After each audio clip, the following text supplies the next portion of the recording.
Nobody knows what's going on. Nobody knows. Nobody has the faintest idea. The best guesses are lies. You may be sure of it. Injuries happen and they humble us. So anyway, what's up, brother? It's good to see you for a round two. Last time we chatted, we were in Sedona. Absolutely, brother. It's good to be. I was just going to say, my wife got me this cheesy little affirmation calendar. And the day after I hurt myself, it said the comeback is always bigger than the setback. And I was like, this is like pulling a card on ceremony day. Like the timing of it was flawless. Yeah, totally, man. Injuries are so humbling and they always become amazing teachers. And then guys like you and me, we like to be active and, we think we're invincible to some degree until you get this micro injury in some part of your body. And then all of a sudden you're like, fuck, I took that part of my body for granted. I've broken my feet a couple times. I've had back injuries. I've had shoulder stuff. But it ends up becoming the best thing that ever happened to you if you look at it like an opportunity. And then you end up finding all these incredible healing modalities and the mind-body connection stuff. So I always find them to be the best thing. And I tell people that are friends when they start to hit their 30s and they think they're invincible, like, hey, when you have your little humbling injury, this is your opportunity to find it to be, you can find grace in it or you can be a victim of it. Yeah, so I love that. I think about that when I tore my shoulder in 2012 while I was still fighting in the UFC. It took me 2 years to be able to punch as hard as I could before that shoulder injury. And I couldn't believe how long it took. And it was so humbling and just all the fucking feels, every emotion possible. I feel if I can't move my body and sweat, I get really I turn into a curmudgeon, like Jack Cruz, It's not fun to be around. And I had an iridologist actually tell me, she's like, oh, your lymph system actually, it's kind of bogged down, but it's genetics. Like you're fighting an uphill battle for your body to move stuff. That's why you love to sweat. That's why you love to move. And as long as you do that once every few days, that system stays in order. But when you don't, it's like stagnant water. And I was like, damn, that's a pretty cool explanation. Don't know how true it is, but it certainly resonated. But, that shoulder injury led me to Dr. Kelly Starrett's work, becoming a supple leopard and going to see him in San Francisco, and then Aaron Alexander, and just so much more. So much more of an education from going through things like that really expand. And now I look back on those are all gifts. They really do become gifts. Totally. Hey, I was just listening to Kelly. I hadn't heard him in a couple of years, and I loved his book, Supple Leopard, but he was on, maybe it was Rhonda Patrick or somebody. Somebody resent it to me, and I got back into his work because he's only evolved. He's always thinking and branching out, and people like him are so fascinating. And anytime somebody has an injury, I refer people to people like him, because he goes so deep into the little micro world of mobility and he's on the edge of things. But anyway, what sparked this conversation was the time that I accidentally listened to Aubrey speaking to that Dr. DeMartini. And the whole time I'm listening to him, I'm like, what the fuck, dude? And I was driving to Tucson, and right when I was like, I don't want to be on my phone, so I'm just going to wait. And I park in the parking garage. I think I finished 3/4, and then I finished the rest on the way back. But I had to leave you a little memo and be like, what the hell happened in that conversation, man? Because that guy's fascinating, and he had so many valid points, and he's intelligent, and Aubrey stayed nice and calm. But it sparked this whole idea of good and evil. And it seems like right around the time that all the Epstein stuff was coming out, like more fully. And so I've even been contemplating the nature of good and evil more. And then I dove into, you voice memoed back and brought up one of your conversations with, I forget the dude's name, about Christianity and like the Gnostic elements of it. What was that guy's name? It would have been Aaron Abke from the Jesus Way podcast, or maybe Edmund Knighton. Edmund's got, I think it was understanding of Christ. Okay, Aaron, yeah. Yeah, Jesus, the younger guy that had his own testimony and all that. And dude, that was really well done. And so I started diving into his stuff a little bit. So I just love rabbit holes. And, I wanted to just talk to you about your perspective on that conversation and break down your understanding or your own lens of what is good and evil, if anything, and maybe non-duality and duality, or getting beyond the idea of duality, if we will. And so anyway, and then also we'll get into like the nature of consciousness and all this shit that you love to think about, But let's start there. Why not? Yeah, man. I mean, what's the question here? Just start riffing on the nature of consciousness? When you listened to that podcast, because you saw all the hype on it, what was your take on it? Let's just hear your take.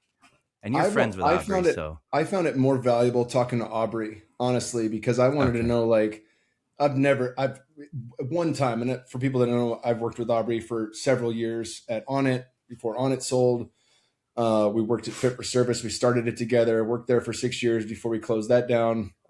And now we run a farm together. So like I've been close to him for better or worse. You know, a lot of public opinion has swayed like the fucking pendulum on that guy more than many people I know. But I know he's a real dude. He's got a big heart. And, you know, now he's recently become a father. And so when they were recording that podcast, he is thinking more now about kids than he ever has before. He is also, you know, I've had to breadcrumb his ass on a lot of things into the nature of the world. It's so funny, you know, like back in 2020, we'd have conversations, even with Charles Eisenstein, and they'd be like, well, who is the they? Who is the they that you keep speaking of? You know, and I'm like, well, I don't know who they are. Klaus Schwab, you want me to name names? Like there is a they right. of the Illuminati. There's a fucking they of people that are calling the shots. And there's a they, it's in the fucking Rockefeller Operation Lockstep report written in 2010, 10 years before COVID, of exactly what happened during COVID. Right. You know, they're a part of the they, but it's just funny because, you know, over time now he's aware and at least of the potential, the very real potential, especially with Epstein. I think more and more people are becoming aware of the potential that there's a group of fucking psychopaths running the show, you know, and the satanic rituals never went away. That's still a part of, you know, the realm we live in, which is a really hard pill to swallow. You know, most people would, you know, cognitive dissonance would protect people from that. But the more you look into it, you're like, oh, they claim to debunk Pizzagate. But if you dig into that a little deeper, that is 1000% verifiable and darker than you think it is, you know, fucking far darker than you think it is. And so, you know, there was a great podcast that Eric Weinstein did with Lex Friedman. And it was right when the Epstein files were going around and there was, you know, a lot of talk in the air, and it's probably a 3-hour podcast. And Eric Weinstein did such a brilliant job of intellectually speaking to Lex Friedman in a way that he can grab, you know, and it's maybe 2.5 hours into this long podcast where he mentions the word evil, and Lex Friedman says, you know, I have a problem with that word. And Eric's like, well, what do you mean? He's like, with just the idea of it. And Eric looks at him and he's like, you know, I don't know if we can nail down an exact definition of evil, but if someone has behaved in that way, this guy's the fucking guy. Like you would call, even if you don't think he's evil, the act of what they're doing to children is. You could safely say that. You know, and so, but you know, you can see Lex like putting these pieces together of how complicated it is for him to even admit that that shit is real and that we would call that evil. You know, one of our buddies, Mark Gober, lays this out very beautifully in an Into Upside Down Contact, which is one he did on ETs and extraterrestrials and interdimensional beings and, you know, the potentials that you know, that we come across in psychedelic spaces, right? That there are malevolent and benevolent beings out there. And sometimes you go, it's, you know, you meet somebody that's like, hey, fuck off when you're in the DMT realm and they just shoo you away. There's other ones that are, you know, actually in it to harm you. And they might even pretend to be your buddies, you know? And so these things are real, but Gober points to these things in his book. And he says it's a real challenge for us. And I think this is what the guy missed. This is what DeMartini missed. He goes, it's a real challenge for us when we understand the non-dual nature of consciousness. So anybody who has had a samadhi-like experience, whether that's your meditation, fasting, psychedelics, however, many paths up the mountain, you realize there's just one, right? The we are one isn't some happy-go-lucky, let's all join hands. It's like, no, we're fucking literally one thing. Godzi gave me, you know, when I had my dark night of the soul from 5-MeO DMT, he said, you know, it's so shattering to the ego. It's kind of like we're all flowers at the end of a branch and we're looking at these other flowers and we're examining how different we are. And this one flower sings really pretty and this other flower is really strong. And I like these flowers and I don't like those flowers. And then, you kind of go further back from the flower to the branch. You're like, holy shit, dude, we're all on the same branch, right? And you're looking at everything else and you realize, as you go further and further, the whole thing is connected. The whole thing is one thing. It's all one tree, right? And that's shattering to the ego.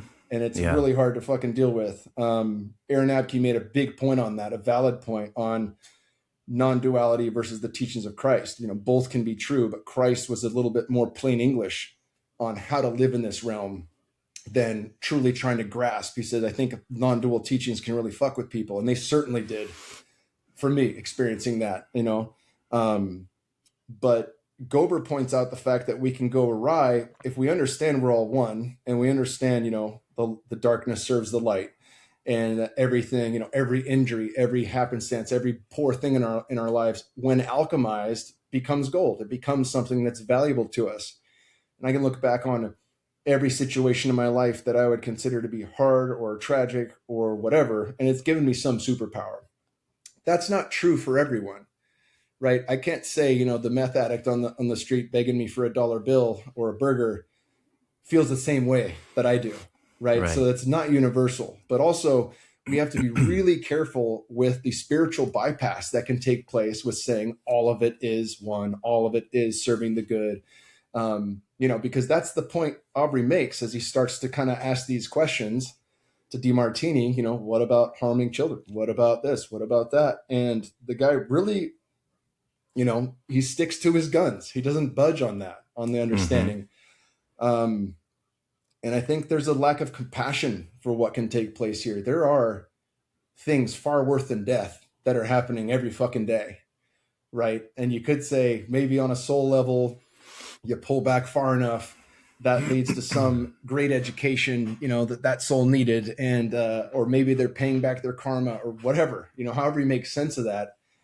But I think that to say there's no such thing as evil, it misses the truth of how we understand life here on earth, right? You can hold the non-dual understanding of reality and know that's the ultimate truth, but also know we're playing in the land of polarity and duality, right? That just in order to know thyself in any capacity takes other, which is a division, which is a positive and it's the yin yang, right? And that within that, there is good, there is evil, there is all the in between. And evil may serve the light. It may help foster greater growth and things of that nature, but there's still fucking evil. And it doesn't mean that we sit back and just say, while people are being tortured or harmed in ways that are, unconscionable, that we're just like, well, there's going to be some good that comes from this. We should allow it, right? Like, no, we shouldn't allow it. We should do our very best to eradicate it. And it'll never be fully eradicated. It's part and parcel of our existence. Suffering is part and parcel of our existence. But I think that I agreed with Aubrey, and that take, from the point of view on kids, I think it's really hard to rationalize, because when you have kids that go through the MK Ultra, any of these things, they're fucked. Their whole life is very hard to unfuck themselves from the brainwashing and the mental programming that takes place when someone is that young is tortured. And that's part and parcel of what's happening. So, yeah, that's perfectly said. And I think from that conversation, I kept hearing that guy use all these incredible examples. And there was he does that thing where it's 98% true. And then 2%, oh, that's slippery right there, to justify possible philosophical orientations into the future. Like if you just believe that everything's for the greater good, he could use it to justify his negative actions and also spew that philosophy into the meat space where other people are subscribing to that and thinking, well, no matter what I do in this moment, it doesn't matter because it all works for the better. Everyone, if I harm this person or steal from this person or do something that's against my moral ethical code, it may be a little bit different culturally, but on the broad level, we all know when we do something that hurts ourselves or others because you feel it, and it's old and it's embedded in our DNA to some degree. And I feel like with his philosophy, he kept appealing to authority and saying, I'm a neurologist. I study the brain and I can see that in the amygdala. And he kept talking about neurochemistry and things like that. And it's like, dude, that means absolutely nothing when it comes to understanding the existential nature of reality and what it feels like to have a broken heart. You can't just measure something and see the secondary effect in the brain and be like, yeah, well, that's all it is just, fear, as he would say. And I'm a neurologist, and Aubrey, you're just a guy. So I'm the authority. And I hate that kind of appeal to authority in any argument. And then he kept dancing around things and using that as his motive almost to promote, in a way, a philosophical orientation that I think is quite dangerous. Because it's like even Sapolsky and others that try to dismantle the idea of free will and saying that all in the future we're going to look back and say that we were locking people up for horrendous crimes, like that dude that sliced that girl's throat open on the subway. Now he's free because he had mental health issues. It's like, dude, what are we going to do in the future if we start thinking that we can justify everything as just a byproduct of some neurological dysfunction in the brain? It seems very slippery. And I think we've always been, as a species, like it seems, especially in the Western scientific modern model, it seems like we're always trying to dismantle the idea of will so that we don't have to take any kind of personal responsibility and so that we can just act like everything's just happening, Yeah, that's perfectly stated. That goes with a lot. I've had Dr. Mark Goffney on the podcast like 14 or 15 times. We're doing a series on the 12 faces of Eros. And so Eros, is a synonym for the divine. It's also a synonym for the way consciousness itself operates. And so, there's these different faces or qualities of what the divine is. He also did another book with Ken Wilber and I'm blanking on the third guy who helped wrote it, but they used what is it called when you use like a fake name, a pseudonym, something like that. Mm-hmm. It's called David J. Temple was the name they came up with, but that's called First Principles and First Values. It's a small book, but it's a really brilliant book because it speaks to that the fact that there is an ought, right? If you look at like an Aleister Crowley and you think, and I've experienced this firsthand on medicine where I understood Crowley's do as thou wilt motto. I made it to a point of like, holy shit, I understand Crowley, right? I've also made it to the point where holy shit, hang up the phone. I understood, Ram Dass and then these guys and Terrence McKenna, the mushrooms turned on me. I felt every one of those quotes at different points.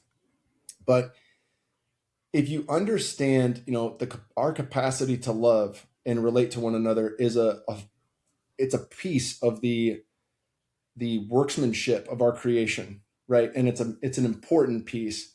Then there is an ought, right? The ethics and morals don't even need to be listed if we understand how to love better and if we understand how to deepen our connection with ourselves and with others. And that is the upcycling. You could label that frequency, like raising the frequency. You could say a lot of other things. David Hawkins had a list, of where things landed on the consciousness ladder. Mm-hmm. Funny enough, Hawkins, what does he get to after the highest vibration is God is love. God is compassion, right? The highest vibrations. And then it's just God is. Yeah. Right. Because it goes back to non-dual. It goes back to that's it. God is everything. God is. And so to Aaron Abke's point, it can unravel the mind to spend too much time in the non-dual understanding because that's where do as thou wilt belongs. That's where these things come up for people. And it doesn't mean, my life is incredibly better. The better I take care of myself, the better. Now, obviously that is subjective. Someone might say, well, who's to say that the homeless guy on meth isn't having the best time because he's got unlimited meth and all his meals are paid for. Right. But I would say having spent time, on the bad drugs when I was at Arizona State and living in a way that was not feeding my soul and not healthy for my body versus plant medicines, meditating. Now, I might only do plant medicines once or twice a year now, but meditating regularly, having a family, having a fucking farm that I can participate in all ways, regenerating the land, consuming animals that we love, killing them and harvesting them ourselves. Like all those things are done in a way that is nourishing to my soul. And it's a palpable difference from the way I used to live, just as eating something from this farm is a palpable difference than McDonald's. It's not just oh, my gut doesn't feel good. It's like there's a soul energetic level of difference between those two things. And that is measurable. It may not be quantifiable, but it's measurable. And I think, Dr. Ibrahim Karim, who came up with biogeometry, brilliant guy. He's in his 80s now. He talks about, biogeometry is a physics of quality, not quantity, and how different. That's its own version of science. It's a physics of quality. And so we think about that physics of quality. We understand there is an ought, right? There's an ought too. And there are ways in which we can live, for starting with ourselves. I ought to treat myself in a certain way. And when I do that, there are results that I want, right? There's in my subjective view, a better life waiting for me if I take care of myself and live in a certain way and make those lifestyle decisions. It's no different than, what we see between people who understand health and then the professionals in healthcare, sick care that are pushing, narcotics and pharmaceuticals and things like that. There's a clear division there as well.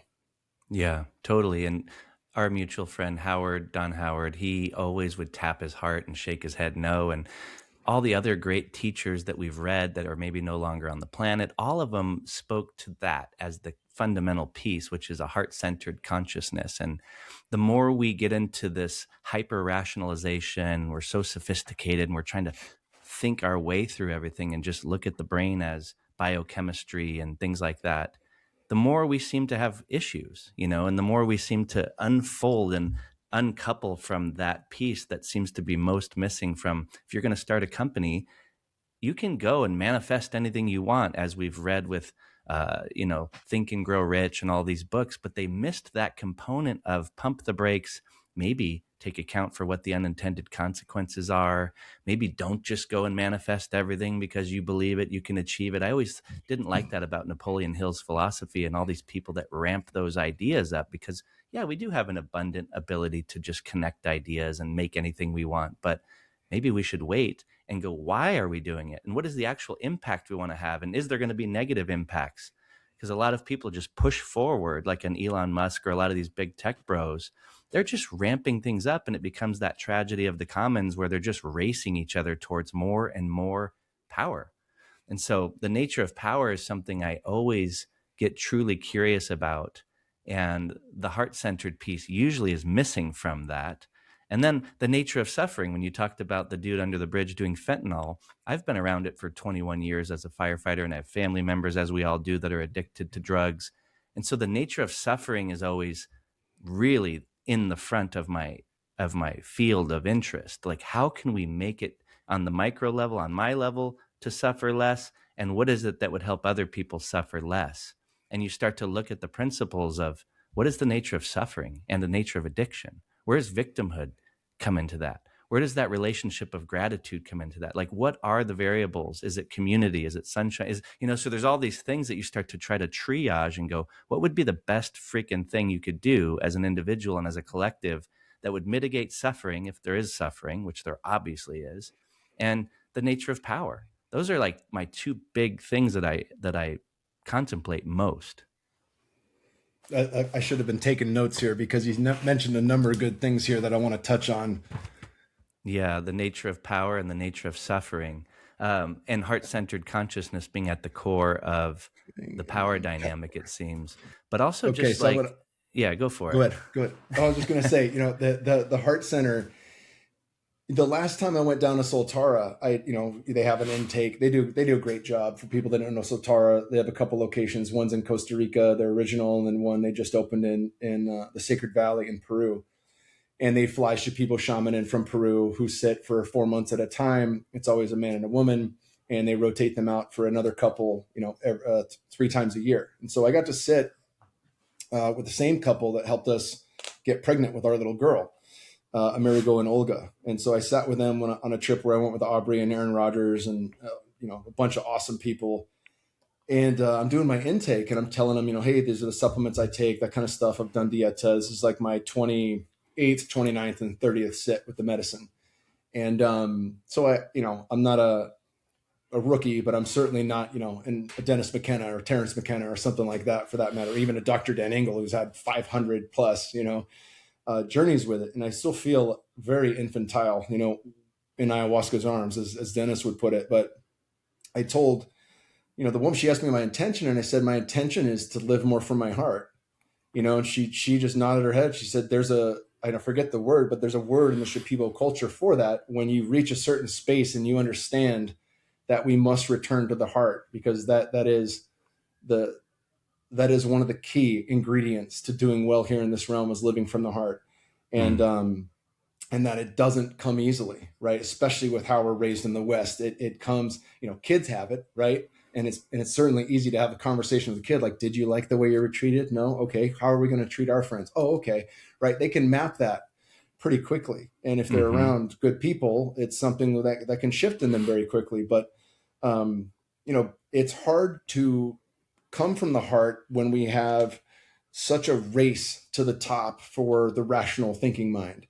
And one of the things I was going to say on that, though, is I feel, with all of the AI, exploding, and quantum computing and deep fakes online and things like that, you get into optimization and stuff like I've been in, you think about hormetic stressors and things that signal to the body. There's a little bit of pain, but then there's a rebound from it, right? Take weightlifting, for example. Running, sauna, ice bath, all these things, even CO2 retention, right? Like you're going without breath to condition your body to be okay without breath. And that does a number of things physiologically that the body responds to. Those are all positives. When you think of AI and how highly systematized and singularly focused the world has become, that does two things for us. Number one, it shows, if I'm to have any chance against AI, I must have intuition, right? I must have discernment. You think about who's going to get swept away on social media, the people who can't determine if it's fake or not, right? And the people who are buying everything, every single thing they see, and they're like, oh my God, this is the truth. If you treat it that way, then you're taken on a ride. And that's exactly what they want you to do. Go for this ride on your emotions. Now buy this thing, or spend the next hour on Instagram instead of just your usual 5-10 minutes, because we hooked you, right? So the opposite way is back through the heart. And I think these things are going to give us the superpowers from the hormetic stress of pure ration, pure intellectual focus, and pure systemization, that we become more holistic, that we must become more heart-centered, and that we must have discernment. And so I kind of see that as the end game for people that really utilize this as the stress needed, the challenge necessary to level up. And it's funny because, whether you believe in, UFOs, UAPs, extraterrestrials, what do you want to call those, interdimensional beings, demons, however you want to think of these things. It's been said for many years that our technology has exceeded our hearts, right? And that was one complaint from like some of the benevolent beings that are watching over us, is that, we have far exceeded in our technological advancements than we have in our ability to have compassion and love for one another, and including ourselves.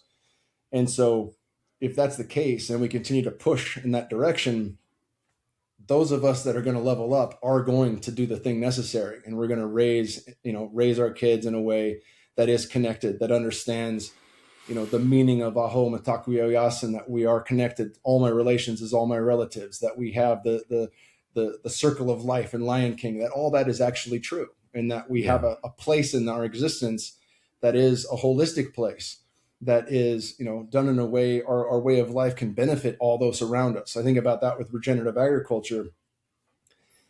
It's not extractive, right? And the way we know that is because if we're truly regenerative, every single piece of that enclosed system is benefiting. The soil's benefiting, the microbiome's improving, it's becoming more drought tolerant, it's becoming, fire tolerant. The grass grows better, the trees grow better, the animals that live there contributed to it with the eating from the land and then urinating and pooping back on the land. We contribute to it by eating those animals and growing different crops and things of that nature, rotating those crops, adding homemade organic amendments and things of that nature, and the whole thing flourishes. Generation after generation, our black buck get healthier, our sheep get healthier, humans here get healthier, the chickens get healthier, the eggs get healthier, the ground gets healthier.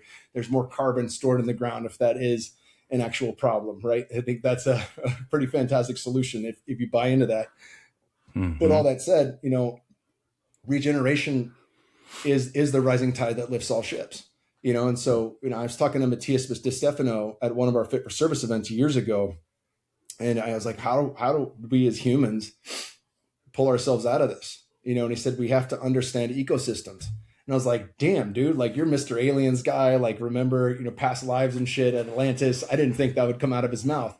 And he said, if we understand the way a functioning ecosystem works, then we understand our role in our relation, right? In our hoop, right? And so I think that is, indigenous cultures all over the world understood that. And that's not to say, any one had it down. All of them did. Druids had it down. Celtic people had it down. Pagans, if you want to call them that, had it down. They had a love and a relationship with nature and their understanding of their place in it and what balance actually looks like. So I think there is, as far as these things push into that one direction, that we're going to see the pendulum swing in the opposite direction with people like ourselves that are drawn to it. Desire in the mind of Gaffney, true desire, where you're answering the calling of your high self, your soul, or God within you. That listening to that desire is following the calling. People say like, oh, I was called to sit with ayahuasca, or I was called to quit my job and try this new thing, even though there's no money there. If that's a true calling, that's you listening, right? That's your intuition knocking on the door. And when we don't do that, that's when the pain teacher whispers at you and then knocks on the door and then knocks down the door. So I feel like more and more as people quote unquote awaken, they're awakening to the fact that we're always in connection, right? That we can listen to an intelligence higher than ourselves, even though we're one. You are not the all. I love that in the seven hermetic principles, right? That is like, yes, while we are one thing and you are technically God, you are not the all consciousness. Don't fucking think otherwise. And I think that's an important thing to remember too, because psychedelics can bring you to a space where, I met plenty of people that think they're the reincarnation of Christ, the actual Jesus, not that they've touched Christ consciousness, but that they were fucking Jesus. I met plenty of people who, their egos are exacerbated by their plant medicine use. They're searching for a better, cleaner identity, and all of a sudden they become the shaman, they become the life coach, they become the whatever the thing is that they think will make them complete, but they don't actually know themselves. They haven't done the work to look inward enough, and so they grasp at identifying in a different way. They grasp at something, a goal of theirs, and to be perceived in a certain way, and in doing so miss the mark, right? But I feel all of this shit is here for us as bumper plates in a bowling alley, just to keep us back on track, right? Yep. Yeah, I agree too with that main thread of returning to nature and losing our relationship to it and misunderstanding our relationship to it and thinking that we're separate from nature as probably one of the main variables that makes something like a transhuman movement or this idea of living in a virtual world and all this stuff. It's like a new religion, the transhuman religion where it's anti-nature. It's like we are as gods, as Peter Diamandis just wrote a book called that. And he's so optimistic with all of this tech, but he never once will talk about any of the power dynamics at the WEF and how he felt during COVID and the pandemic and all of this stuff where you're like, okay, all this tech is here and we can live in abundance. He wrote the book Abundance. He wrote all these books, which I've read to understand who are these transhumanists. Yuval Noah Harari. I want to know how these people think. So I read their books and I want to know how Bill Gates thinks. I want to know how Klaus Schwab thinks, the Great Reset. So you're one of those people that has a massive appetite and capacity to gorge on weird shit like that too. That's why I like you, because we can actually talk to each other, because there's a lot of people out in the world. I can't just go to the fire station and talk about any of this stuff. It's like, it's not to blame them, but I've realized I've alienated more and more how I think. And then you fit into a different realm, almost like a different plane of who you can have these conversations with. But how do you handle your appetite for that shadowy, weird, truthful nature of power with also just like, hey, I want to get my feet on the ground and hang out with my kids and not pay attention to any of this shit right now, because it's almost like at this point, what am I going to actually do about it other than stay out on the land and regenerate the fucking farm I'm dealing with and raising these kids? That is a phenomenal question. And it's one that I've really polished since 2020. There was a point where, all these pieces are falling together like dominoes. And I had understood the I understood the ridiculousness of the story we're told about 9/11 very thoroughly. I was 18 or 19 in junior college. They had it on every TV. I watched the whole thing. I'm fucking looking into it already, you know, like at that young age. And then it just kind of went away, you know, but 2020 had a similar vibe to it. And with the fact that I've spent so much time in optimization, health and wellness, holistic health, organic eating, all the things, 2020 was like, they're pointing to the wrong thing here. They're only pointing to this one experiment, but there's all these other things they're not discussing. And so it stuck out like a sore thumb.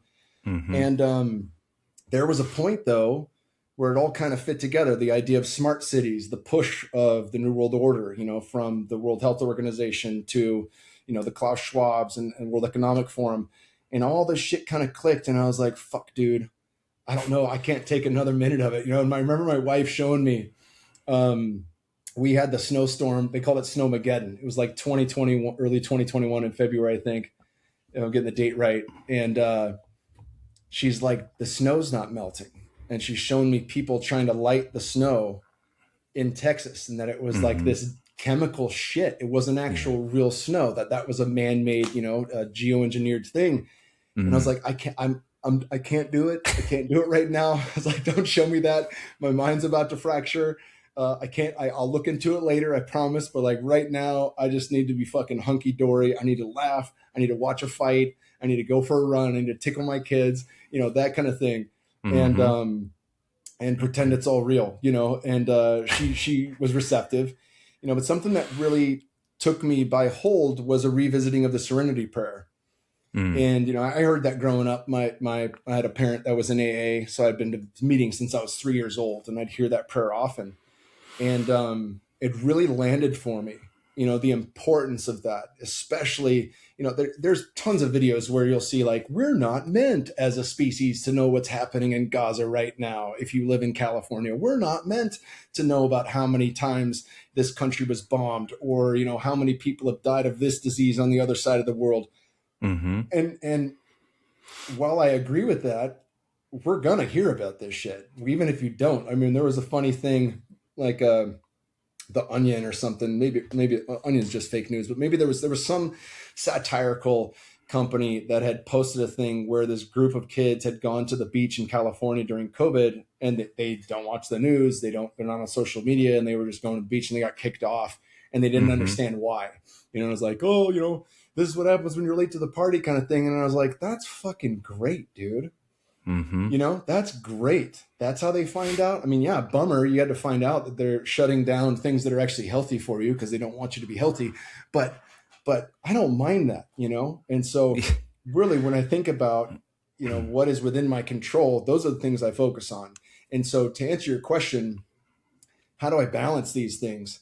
I take it in waves, right? There are times where I have an appetite for consumption of more nefarious shit, and I can actually sit down and open up a whole book. And I, like you, I'll read, you know, The Great Reset, because I want to understand the mind of Klaus Schwab. I want to understand the mind of people that actually are in a position to shift the world and are actively trying to do so.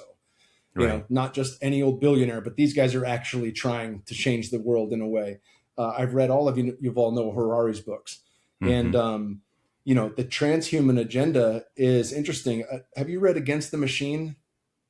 I feel like I have. Paul Kingsworth? Paul Kingsworth. I haven't. Nope. So King's North, maybe. No. We have the same Kings, so we share that. He's a British guy. He does his own book on Audible. Against the Machine is fantastic.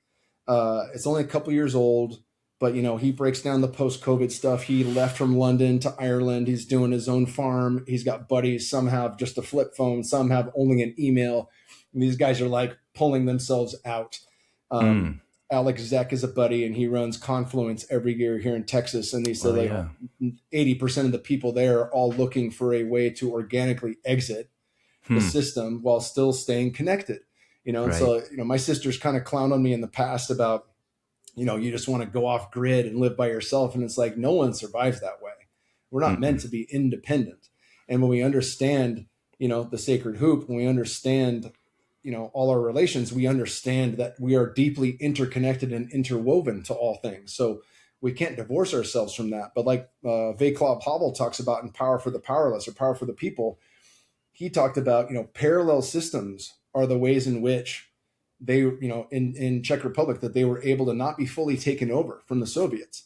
And this was a guy who went to jail for 4 years because of a play that he wrote that was, anti, machine, anti-socialism. And he gets out. He became the first president of, I think, the Czech Republic. And so, he was a brilliant guy, but he said the parallel system was the way. Daniel Quinn talks about this in Story of B and different books like that, where you have a nonviolent way of creating a different way of life that is counter to the way the system wants us to be.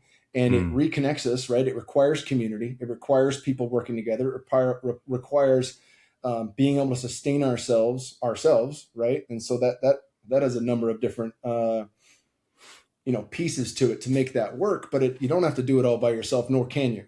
And so, building these pieces together, I think is, really a fantastic way to build a parallel system. And the parallel system is a way, because revolution doesn't work. And again, Kingsworth talks about this in Against the Machine, how in the West, we've had revolution on our minds for the last 300 years, right? Like that archetype of revolution never left us. It probably goes back even further than that. Because there is a certain element of, and I certainly had this growing up, where it's like, fuck it, burn it all down and we start new. Fuck it, burn it all down and we see what happens, right? And that's used against us, and it has been used against us. And this is why we have, the totalitarian tiptoe seems to be more than a tiptoe in the last 5 years. It seems to be a bigger step. So I really feel like if, he speaks a lot about progress too. What is progress? Progress, we should have a reframe and a rethinking of what progress is, because if progress is me uploading my consciousness into, an AI super world, that's not progress to me. If progress is, and I love books like Red Rising, and I think about like, oh man, if you could fucking be 7.5 feet tall and 200 kilos and, jump over, like you basically become a superhero, right? And like in the Matrix, you get plugged in, you're like, I know Kung Fu in an instant.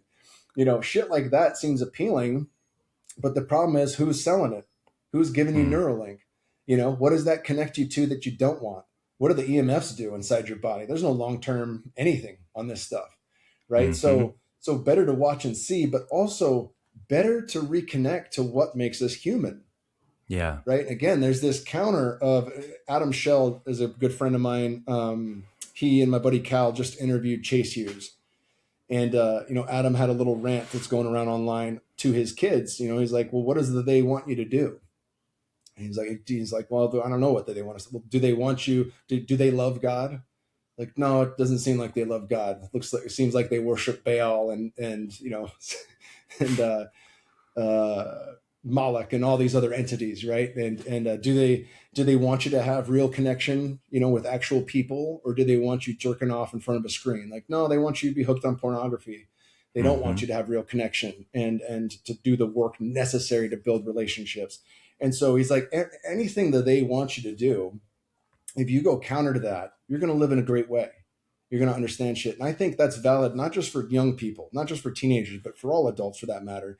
And it doesn't necessarily mean being a rebel without a cause. You have the cause, right? The cause is, how do we lift ourselves in the nature of the earth? And, going back to Don Howard, I've had, not everyone has this, but there are quite a few people who have had a similar thread on ayahuasca where, you're reconnected to the earth. You get to see that the earth is conscious and that she's very much awake and alive. And you also get to see all the ways in which, the horrors that we commit to the earth on a regular fucking basis. And you see all these things. And I remember the first time really seeing these things being like, oh my God, what can we do to save you? And the earth just kind of chuckled like, I'm fine. You guys got to worry about you. Like there was no worry at all. Yeah. It was like, we're a mosquito biting at an arm and you're just like, the mosquito's like, oh my God, I just bit you. Are you okay? And it's like, yeah, I'm fine. Worry about yourself. Yeah. I had the same exact experience. It's so crazy. I think it's a common enough thread. Yeah. It's a common enough thread. Right. And I think that's an important thread, but the reframing of what progress is super important. And I love the book Against the Machine because he lays it out perfectly. And that reframe needs to be us reconnecting to ourselves, us reconnecting to the land, and us reconnecting to the real. It's the digital versus the organic. And it doesn't mean we can't, and very carefully at the end of the book, he says, some of us will be able to pull ourselves out, build community, and be in their own world. But many of us won't, right? Many of us are going to have one foot in the thing and one foot out. And that's fine. So like, how do we operate from there? And he's got some great tips, on minimum, really it's about attention. Where do I give my attention? And if I can use the internet to have a podcast like this with you, that's a good use of my time, right? That spreads the good word. It helps people live a little bit better. If nothing else, it brings joy that I get to shoot the shit with you right now, whether people listen to it or not, right? Social media, I can use that to shit on people, or I can use that to put out some cool information, or I can use that to make people laugh, right? It's funny. My wife, we don't really stay up late. And sometimes after getting the kids to bed later, we'll go to hang out, and because I still co-sleep with my youngest, and on nights where we get to be intimate, I'll wait till she's asleep. I'll go out and sneak into the master bedroom, and my wife will have 20 funny videos for me to see from Instagram that she's saved for us to watch. And like in the beginning, I was like, I don't want to fucking look at Instagram right now, and then I realized like, no, this is a great way to connect, and it shows the incredible creativity of people. The internet used for laughter is not a bad use of the internet, right? Like that's a fucking great thing. It's a great thing. And obviously being able to pump the brakes and redirect our attention and having that as a superpower is super important. Don't get taken on a ride that you can't control. Yeah. So I feel like we can have one foot in both, and continue to do better and continue to help people to reconnect to themselves and reconnect to nature. Right. And I think all of that matters. And then there is no transhuman agenda when people understand that. It doesn't matter if somebody becomes, part cyborg and all of a sudden they can think, the way a quantum computer thinks. It's like, good job. You did, X amount of math so much faster than I can. But can you feel anymore? Do you have emotions? Have you turned into Spock? Have you turned into the Borg? Right? Have you valued this one part of consciousness so much more than the other that you lack discernment? The only way you can tell if it's true or not is if Reuters tells you, or if the science is complete, right? You see where that goes. So I think that our superpowers and our gifts that have been dumbed down are about to come back online in a very big way because of this counter push we have. I believe that too. Yeah. Sometimes when I feel like, oh man, this thing's too sophisticated, they've got too much power, there's geoengineering, there's all the stuff that's happening on the scale that we can't even regulate, or even know that half of it you don't even know is happening until months, if not years later. But I think that what you were saying about progress and the idea of progress and reevaluating what that even means on the micro level, I like to think of peace and contentment as this thing I remember feeling guilty from my culture about wanting to enjoy my day off after I got off a long shift and just trying to chill in the backyard many years ago. This was like when I was 30 years old, and I could not find peace because I felt this inner narrative of I should be doing something. I got to be getting successful and progress in my life. And you got to be growing to be, this Tony Robbins mantra.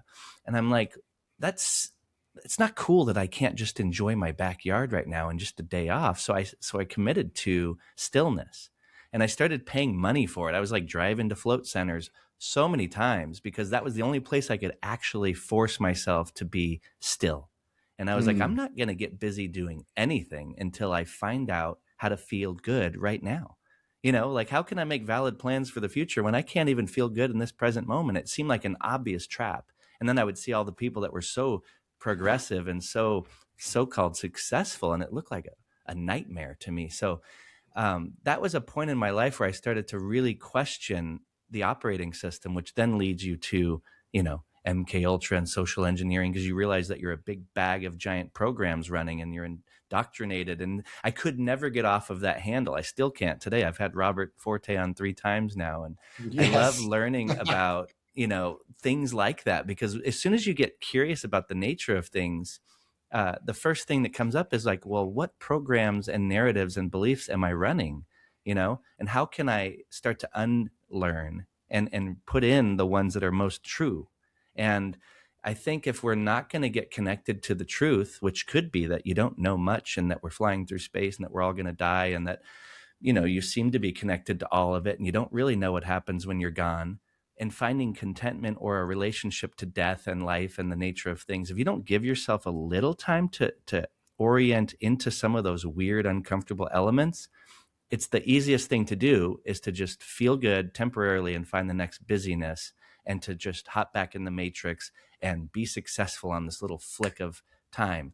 And that's probably one of the things I think is most important right now, is for people to unplug, even if it's for 10 minutes, 20 minutes, an hour, to give themselves solitude enough to even feel what it's like to be in their own experience.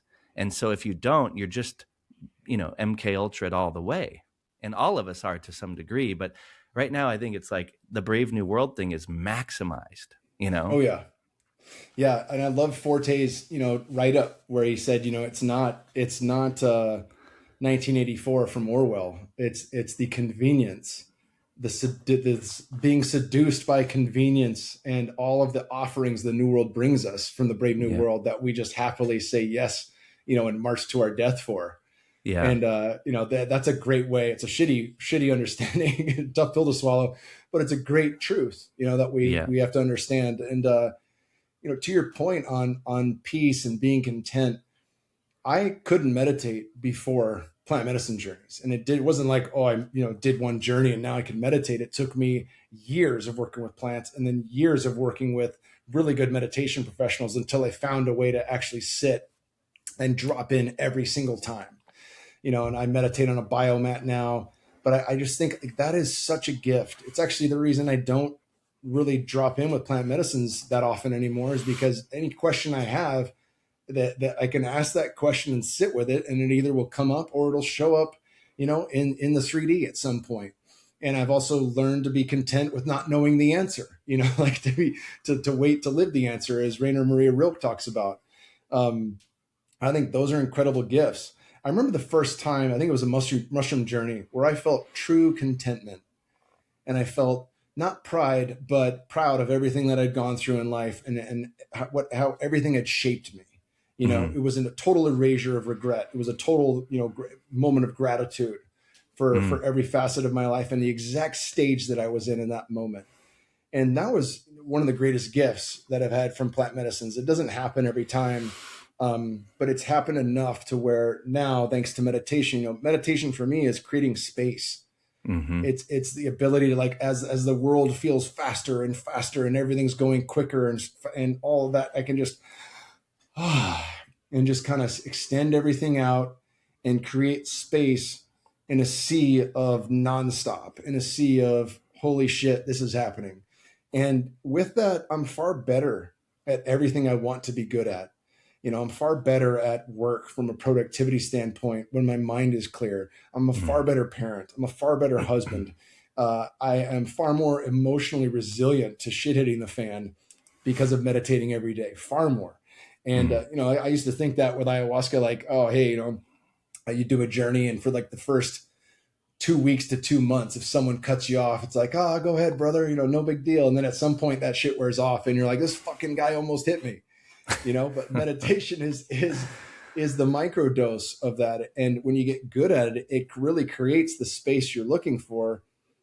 It creates a place for peace to take place. It creates, the contentment necessary. It doesn't mean you don't have goals, but there's just a deeper level. I can access gratitude and appreciation for where I'm at much more frequently when I create the space for that. If I'm running from one thing to the next, I never really get to address what's going on inside. I've never taken a look at like the inner workings of my mind and what's making me anxious. What am I fearful of? I've got these goals and all that kind of stuff. There's setbacks here, but none of that actually matters. And the stuff that does matter, I'm going to be better at for it if I've created space and I can come from that tranquil, calm, and collected, space that meditation brings. Anahata talked about this, when I first started podcasting, where they're about, when you're fighting, you're in fight or flight, right? And fighters are always working on this, but if you're really in a state of panic, you get tunnel vision. I'm sure this happens to first responders too. You're in a fucking state of panic, like you get tunnel vision.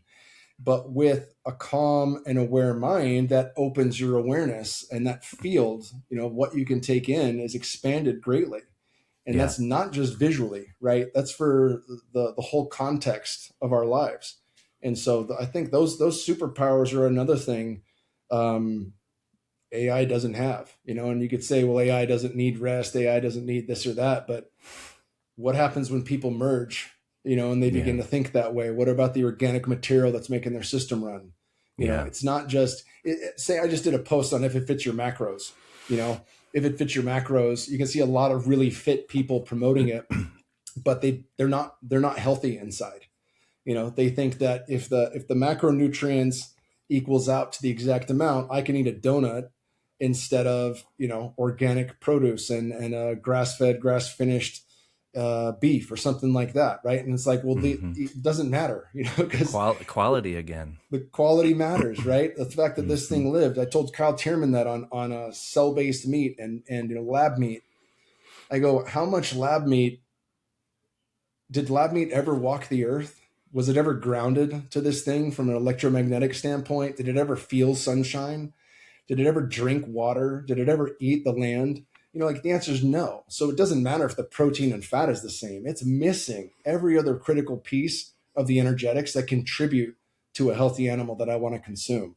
And so, I really feel like a lot of these things circle back in the direction of quality over quantity, what is organic and what is not. And, finding ways, because, same thing, like you weren't meditating, you were going to the float tank because that's what fucking worked.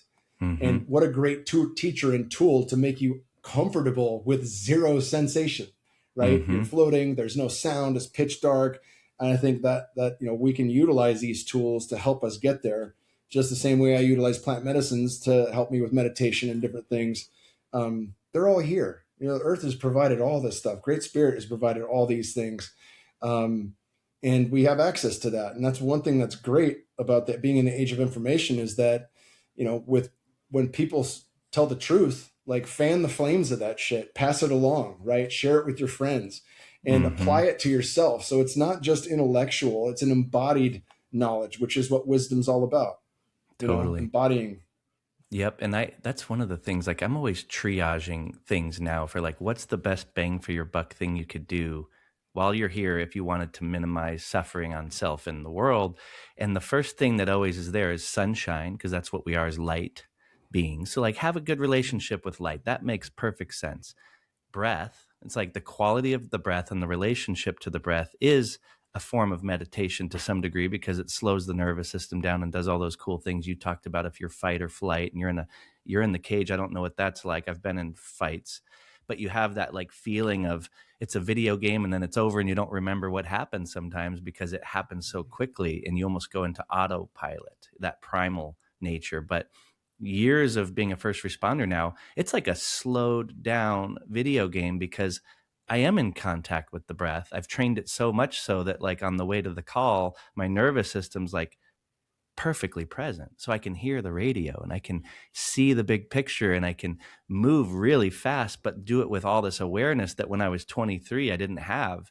And so now I try to teach all the fire recruits just a little bit of breath relationship and quality of breath to slow the nervous system down. So I feel like that component is so underrated, the quality of breath piece. It's like you can have the diet thing down, you can have all this, success and, be a millionaire and have all this stuff. But if you aren't present for your wife when you come home from all of the work that you've done and you're still emotionally being reactive all the time, what's the point? And then you're not really lucid. You're never really present. And the only way to really become present is to even be aware of the fact that you're breathing. And so there was something you said earlier too about, I forget what it was, but it brought up curiosity. It was when you were talking about meditation. And a lot of times people, that's the biggest trap, is the judgment.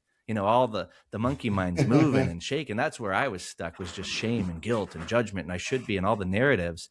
And I started to realize, instead of trying to stop the thinking, I started to get curious about it. And the opposite of judgment is curiosity. And once I started to see the hamster wheel, monkey mind, and all the weird narratives and all the shit, even the emotional body, it became a fascinating thing to see that I was even aware that I was aware. And to know that I was having this weird experience where I had this drop back and I could see that there was this observer. And then I'm like, holy shit, I'm having this experience. Even when I bike now or do anything, I'm like in my breath, in my body, watching traffic. I have to like mind my life while having this giant existential conversation about the nature of good and evil. And I'm aware of the fact that all of that's happening while still being completely in control of the breath and moving through a busy city. And I've been really fascinated with flow and like flow states and what does that mean, and trying to cultivate it more, because it seems like one of the most amazing features of being a human being is to like induce flow and practice it and play with it and see what. That's probably why you were, fighting, and that's why you do certain things, is because you love to be in flow. And I'm curious, what do you do now to get into flow? Great question. And I've tracked it similarly. It's funny, when I was growing up, one of my favorite, I saw a therapist when I was 7 years old because I fought a lot. My parents fought a lot, so I fought a lot. And, they asked me why I fought, and I couldn't really explain it, but I was like, my mind is quiet when I fight, And then, there wasn't really a term for it then, but like all the noise was gone the second I had to fight somebody, because that was nothing else that existed. It was just this: survive or run. Like, Yeah. like you beat this kid's ass or run as fast as you can. And that was my first real introduction to presence. My first introduction to Jamie Wheel's work on flow and things like that, and what Eckhart Tolle talks about from The Observer.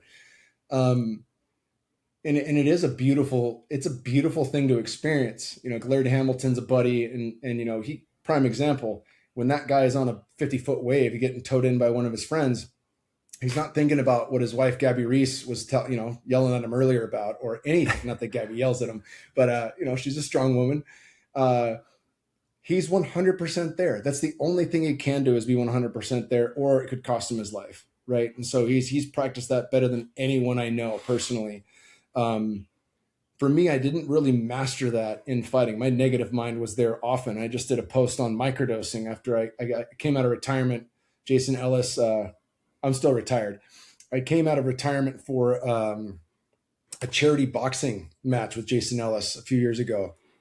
And it had been 6 years since I'd even sparred, right? So I'm still hitting the bags on occasion, that kind of stuff. I'm way more consistent now.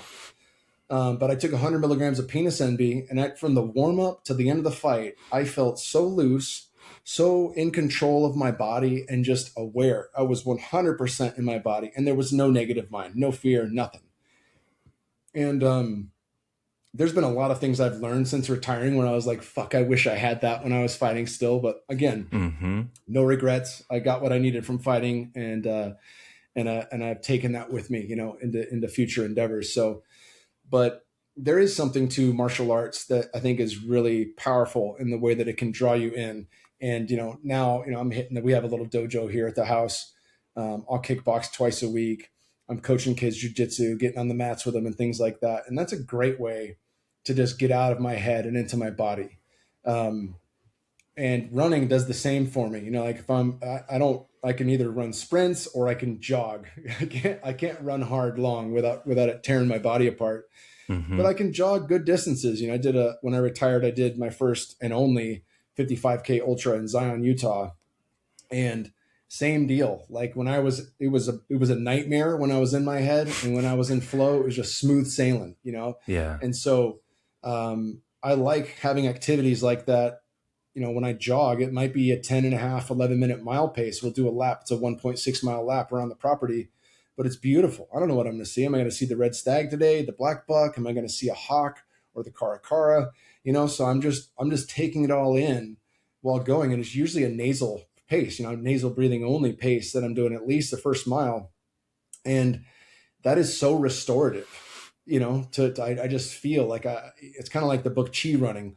I'll have some of these things how I train now is when I finish, I have more energy than when I started.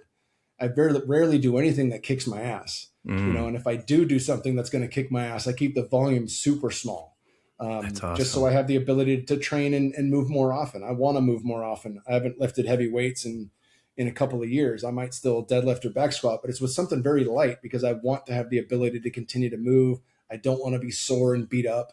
And, I've learned a lot from guys like Pavel Tatsulin, who wrote Easy Strength. He said, always leave 2 clean reps in the tank. I'm 44 years old, and you start thinking about some of this stuff. Who are the guys that have done it longer than I have, and have skill sets and bodies that I want. Pavel's not a super big guy, but he can do the middle splits. He's got a black belt in multiple martial arts. He's incredibly strong. He has a 500-pound deadlift at 165 pounds, and he's a guy who knows himself through martial arts and knows himself through meditation. And there's a lot to embody there, So for me, I can't get it all just from lifting weights and running. I do need to punch things to really drop in a flow, but we'll get a couple buddies out, in the dojo, and we throw on some tunes, and we're just there. We're in it. Sometimes I'll microdose for that too, and it's just fantastic, So those are ways I enter flow, through movement practices, and I think that's the easiest way for me to get there. Obviously, if we go to the ocean and we get out there, like that too will draw me right in. There's something about the water that really just pulls you out of your head and into full presence. It could be chasing the kids or throwing a football or a frisbee in the sand, or just diving in, body surfing, or using a boogie board, whatever, like that. Every activity I feel at the beach is one in where I can be fully present and be in a state of flow. Yeah, it's amazing. Yeah, and I'm 44 as well, so I've been doing the same thing where I look for these elder guys who Pavel, Steve Maxwell. You look for these guys who have put their body through, even Laird, like you said. These guys are savages, and they're in their 50s, 60s, even Wim Hof. You're like, all right, I want to figure out how to listen to these dudes, because you have all these young influencers who are on TRT and all the steroids and peptides and all the shit, and they're promoting whatever they're promoting. But it's like, look to the older dudes who are still healthy, can move and feel good. Paul, check. He's like, your Rob favorite Wolf, friend. Mark Sisson. Yeah. These are the dudes. So you're really big into the CO2 tolerance training and these bands. Can you talk a little bit about those? I'll tell you this. I was more, I don't want to say I'm really into the CO2 training. Let me revise that. Okay. I love CO2 training. I think it works wonders. I have not done it as often as, when I was going down and training with Gabby and Laird, more often, being in Texas, that's changed. Before I drive down to LA for podcasts and go train with them twice in the same week. And we probably hit that, 3 or 4 times a year. Obviously that's not enough, but when I was doing that, I was practicing CO2 retention and different activities on my own. I do the nasal breathing only jogs. Dr. Andy Galpin, who was just on Huberman's, has, a ton on that and learned from all those guys as well. But there's something to training your body to where the rate limiting factor is nose only. And, obviously there's a ton of physiological adaptation that takes place from nitric oxide and blah, blah, blah science. To me, I just feel different. I feel better with that as a rate limiting factor, and it improves, everything else that I'm doing. And it makes sure you're just working aerobic threshold, because for a long time, I just pushed anaerobic threshold, so Victor Conti was a guy who, famously went to jail. He was the head of Bay Area Laboratory Corporation, Balco. He worked with Barry Bonds, Marion Jones, all the greatest athletes that got in trouble for taking performance enhancing drugs. And he was the guy that was giving it to him. He also was kind of a mad scientist. He did blood work on everybody. He saw that they all had low zinc and low magnesium. Didn't matter who they were. So he created ZMA, and that's how he made all of his money. He wasn't making money selling shit to these high athletes. But to this day, you buy ZMA, Victor, rest in peace. I think his family still gets a piece of the action. But Victor had such a wealth of knowledge on all things performance related. And so he introduced me to altitude training. And we had like a $4,000 altitude machine from Hypoxico. We tried it every way you could, sleeping in the tent, having an extra device put on so it would go up to 20,000 feet and you just sit and breathe, and then training with it, and training sprint work with it was actually one of the most effective ways, because you weren't just training, the circulatory and the respiratory, you're training the muscle now. And, one of the problems with that is you got these hoses, you got to plug the machine in, it's $4,000, you're lugging it with you. You can't leave it at the gym because you don't want it to get hurt or somebody else to take it. And so, when I heard about Victor was actually the guy that introduced me to blood flow restriction. And at the time, I think there'd been about 20 years of research. Now it's well over that, probably 35. But 20 years of research. And what they showed is it's fantastic for healing injuries. It's great for putting on muscle for hypertrophy, and it's very good for the elderly. Well, I wasn't old at the time. I wasn't injured, and I couldn't put on a pound of muscle more because I was fighting at 205 at a weight class, and I was already big for that weight class.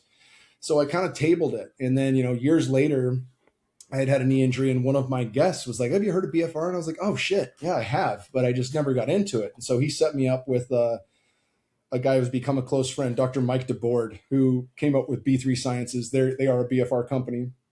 And we've done like 3 or 4 podcasts just on the science of it. The last one we did was on the science of adolescence. So like teenagers in their developing years who work with this stuff have tremendous gains in athletic potential. For example, his son, his senior year, he had done sprint work and things like that. He finally started doing plyometrics, Vertimax work, and things with blood flow restriction. He cut his 40 down to, and this is like a 5'10" white kid, cut his 40 down to a 4.35. Damn. And his vertical is 40 inches. So highly explosive. He got a full ride to 10 colleges, including the Ohio State University. So like take your pick on where you want to play ball, like that level, right? Wow. And he did that in a matter of 8 weeks. Now this guy had been training and playing and as with an athlete, but it took an 8 weeks of devotional camp to the right type of, Russian plyometric training with these on.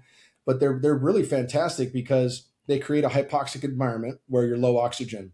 It's reducing the venous return back. So you're not impeding on the arterial flow to the muscles, but you're impeding that venous return back. And over time, that creates a hypoxic environment. You don't need hoses or anything. You're just wearing these bands on your arms and your legs. And you can do everything you'd normally do. I mean, they've got pickleball videos of guys that like want to improve their pickleball game, playing pickleball in them. For me, I've thought, a lot of this was from Dr. Andy Galpin. When you turn 40, shit starts falling off, right? And so one of the major things that falls isn't just strength or testosterone or sperm or NAD or any of the shit you hear about. It's your power. And power is how fast, what is the speed of which you can move something heavy, right? And so when I think of athleticism, power is a very important, from whether it's football or fighting, very important to me. And I've changed a long time ago, thanks to guys like Dr. Kelly Starrett, who you mentioned. He just did a video talking about what it does mean to be an athlete, and he's showing the Thai guys playing that kickball thing. It's like a volleyball with a small rubber ball, and that one's going up, and his leg has Ido Portal level movement. He slaps this thing down and lands on his feet. Unbelievable athleticism. Yeah. And he's like, what is fitness for? Is it just to be healthy? What is healthy? What is, what are we ultimately searching for? And so somewhere around 40, it shifted for me. And I realized that as much as I love strength training, my goal is to be a better athlete. And I'll never fight again, but my goal is to be a better athlete for as long as I can. And so when I really dissect that, what does that look like? Well, that means strength, but it means cardio. It means some level of speed and explosiveness, and it means power. And so looking into a lot of the plyometric training and things like that has really shifted it. But blood flow restriction is incredible for that. The ROI is significant, right? And it's like, in many ways, taking growth hormone. Like you can 4x your natural growth hormone secretion by wearing these and going all out for 22 minutes. That's it, just 22 minutes. But you're training slow twitch, fast twitch. At the same time, you're pushing your lactate threshold. You're improving heart output, VO2 max, all this shit when you're training in the correct way with it. And it's fun. I don't have an hour to train each day. I don't certainly have 2 hours or 6 like I was doing it when I was a professional fighter. So this helps me. It makes a little go a long way. If I've only got 20 minutes to devote to a workout and I wear blood flow restriction, that workout's going to count. I'm going to feel the burn.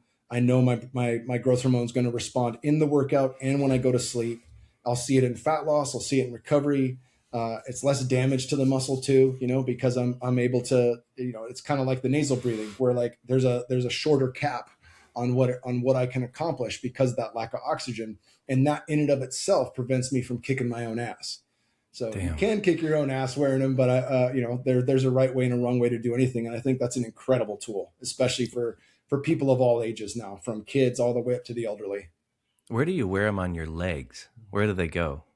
Up high on the thigh? You're always looking for up high. Like on the arms, you'd say like right where the deltoid starts to connect to biceps and triceps. On the legs, it's a little different. I've got decent sized legs, and the higher you wear them, the more that interferes with the boys, right? And I figured out that the hard way, trying to run with them on. I ended up like running with my legs way out. So I found if I moved them down a little ways, and had obviously, we're not we try our best to not wear plastic clothing and shit, but there is something to sportswear when you're doing something like that. And so moving them down a little further creates the same effect, but it also has less impedance on, the inner workings of manhood. Yeah. So, getting those down, there's some exercises that work better than others for it and different ways to train with it, but figuring out, like what works for you, it's a really, I feel like it's a piece of technology that will become inherent in all sports. I mean, all pro athletes are using this stuff. LeBron James, the Kansas City Chiefs, and the reason for that is the results. So I love the fact that stuff like this exists. You can Google it, just pull up the science on it. There's tons of science on it from Japan and now from the States and kind of all over the world, which really verifies its potential. But training with those things, I love the fact that if I train with it, I'm going to get more for the time that I put in than if I didn't have those on, and like right. that just makes sense to me as a guy who's a father, a husband, has a podcast, a farm to run, coaching, all the things. And I still want to learn and consume the way, we all like to, right? Yeah. That takes a lot of time. And so if I can get, a great workout in 20 minutes instead of an hour, I'm going to take that.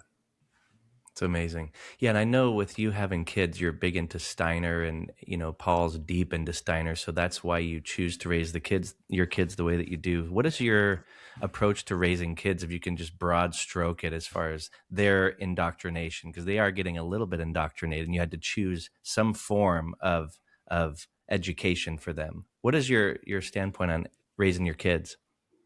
Yeah, I would say, we're all indoctrinated in some way, shape, or form. We follow, Steiner talks about these 7-year intervals that we all go through. And it takes 4 of those intervals for a boy's brain to fully form, right? 28 years old. I think it's closer to 22 for females. But, he was big in stating like you should never teach a kid to read before they're 7 because it locks them into that left brain rational thinking. Right. It's like when his kindergarten is now like first grade was. For the parents out there, one of my favorite authors is Dr. Leonard Sachs, who has a PhD in psychology, and he's a family medicine doctor for over 30 years. And he brings up tons of studies on the way that, this stuff ramps out and how kindergarten is much more like first grade was when we were in school. It's just, there's no onboarding, and for younger boys, that's really a problem, and it can create, ADHD like symptoms and things of that nature when kids are meant to be outside playing and working on social skills. So, but if your kid has a gravity really wants to learn reading, like that's okay. That if they're called to it, if there's a genuine desire, it's okay to teach them a little younger. But, I had Dr. Thomas Cowan on the podcast, and he was like, you're not homeschooling, you're unschooling. And he talked about Ivan Illich's book, Deschooling Society, which is a brilliant small book from a brilliant guy.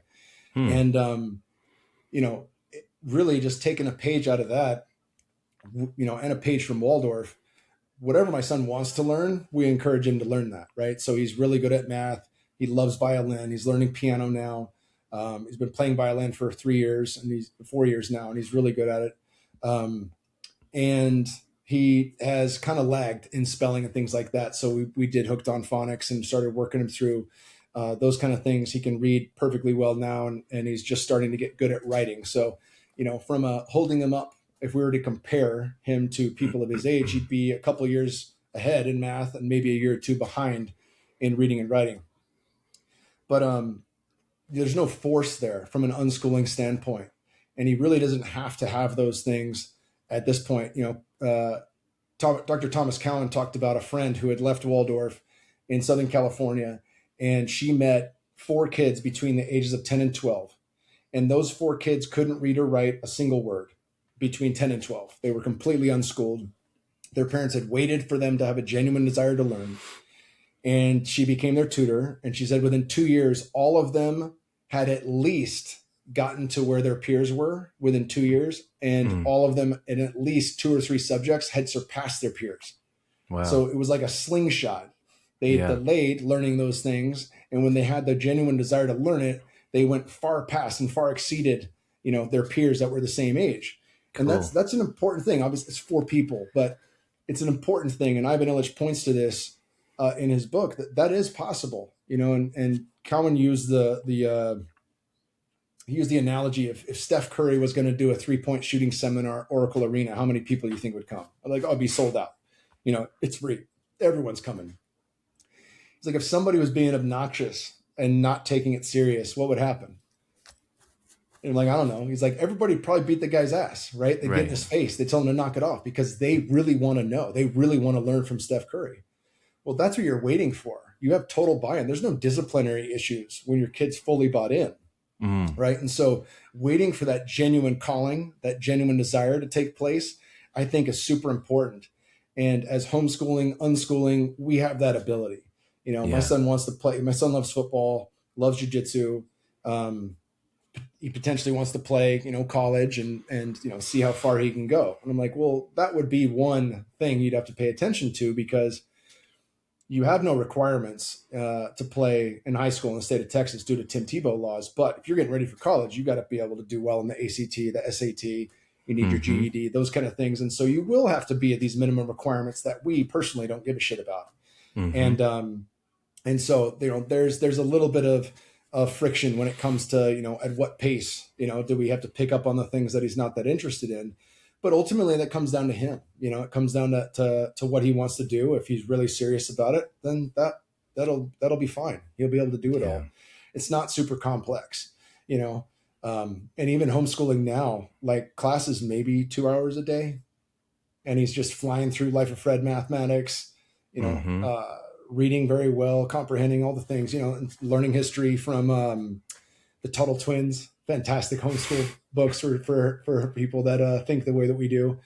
And so it's been cool. It doesn't come without challenge. I think anybody that homeschools understands, like, it's going to be challenging because that's a lot on mom to not only be mom, but also to be the teacher. Right. And I think homeschool co-ops do a good job of kind of passing the torch around, and we participated in some of that before, but now being out here on the farm, it makes sense that we do it all in-house.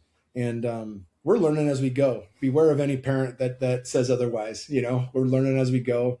But a lot of people that homeschool their kids find that they can get everything a kid does at a regular school done in 2 or 3 hours. And the rest of that time is play. It's being outside. It's working on the farm, collecting eggs, or, making sure our chickens are dusted with good ash and stuff to make sure that they don't have bugs or mites on them. There's stuff to be done. There's plenty to be done around the land. And a lot of times we might just go swimming or play pass outside. If I get done with work a little early at 2 or something, we'll play for an hour, and then I can meditate, and then I take the kids to jujitsu to coach them. So it's a pretty pretty good routine. I like this routine, and I feel like it's far greater, what we're giving the gift to our kids than how I received, public education. Yeah. And education aside, it's like you give them access to way more natural environment. They're not hooked on a screen all day. They're not sitting in these LED lit rooms for 8 hours a day. And I just feel like the food you're feeding them and the community that they're around, it's so many other variables that keep their vitality and their physiology and their spirit connected to the land and the earth and people. And so I just feel like a lot of it, if you look at nature is so powerful, and they come out of I'm sure having kids, you get to see this so much, that their little spirit is who they are. And then, the indoctrination comes in, but nature is the bigger picture. And if you put them in the right environment, which you guys have done, and you have these cool kids that have so much energy and vitality and curiosity, and their attention is still there, and they can have a conversation with an adult, and they're not just stuck in this new technocracy, if you want to call it that.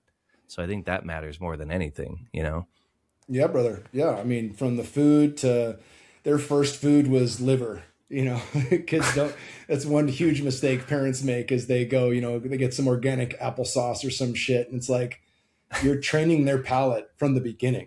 The sweetest thing they've ever had is mother's milk. Right. And then mother's milk is sweet.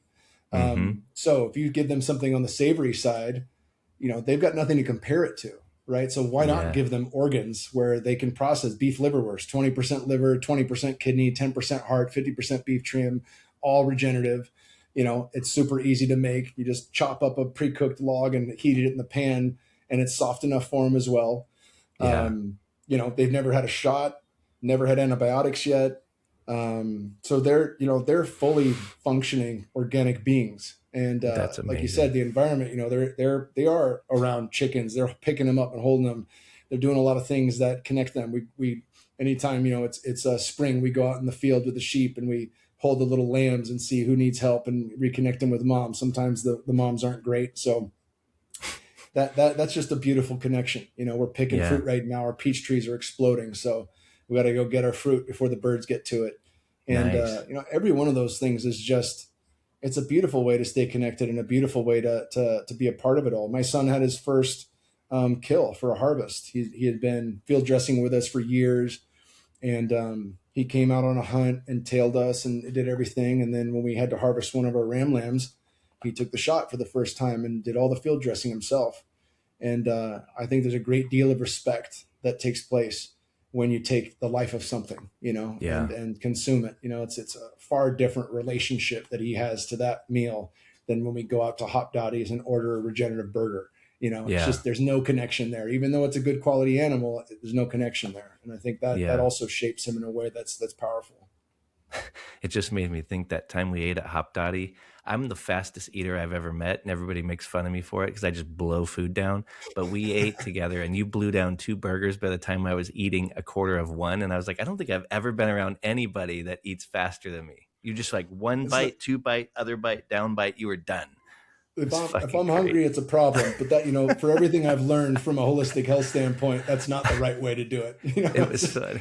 You're the only one I think of. I'm like, dude, no one's ever put me to shame when it comes to speed. And I don't even try to eat fast. It just seems to happen. Yeah, I put it down, but it's funny. My wife gives me a lot of shit for that. So I've actually done a great job at slowing myself. My son, it's weird though. Both my kids, they're talking, it's like social hour.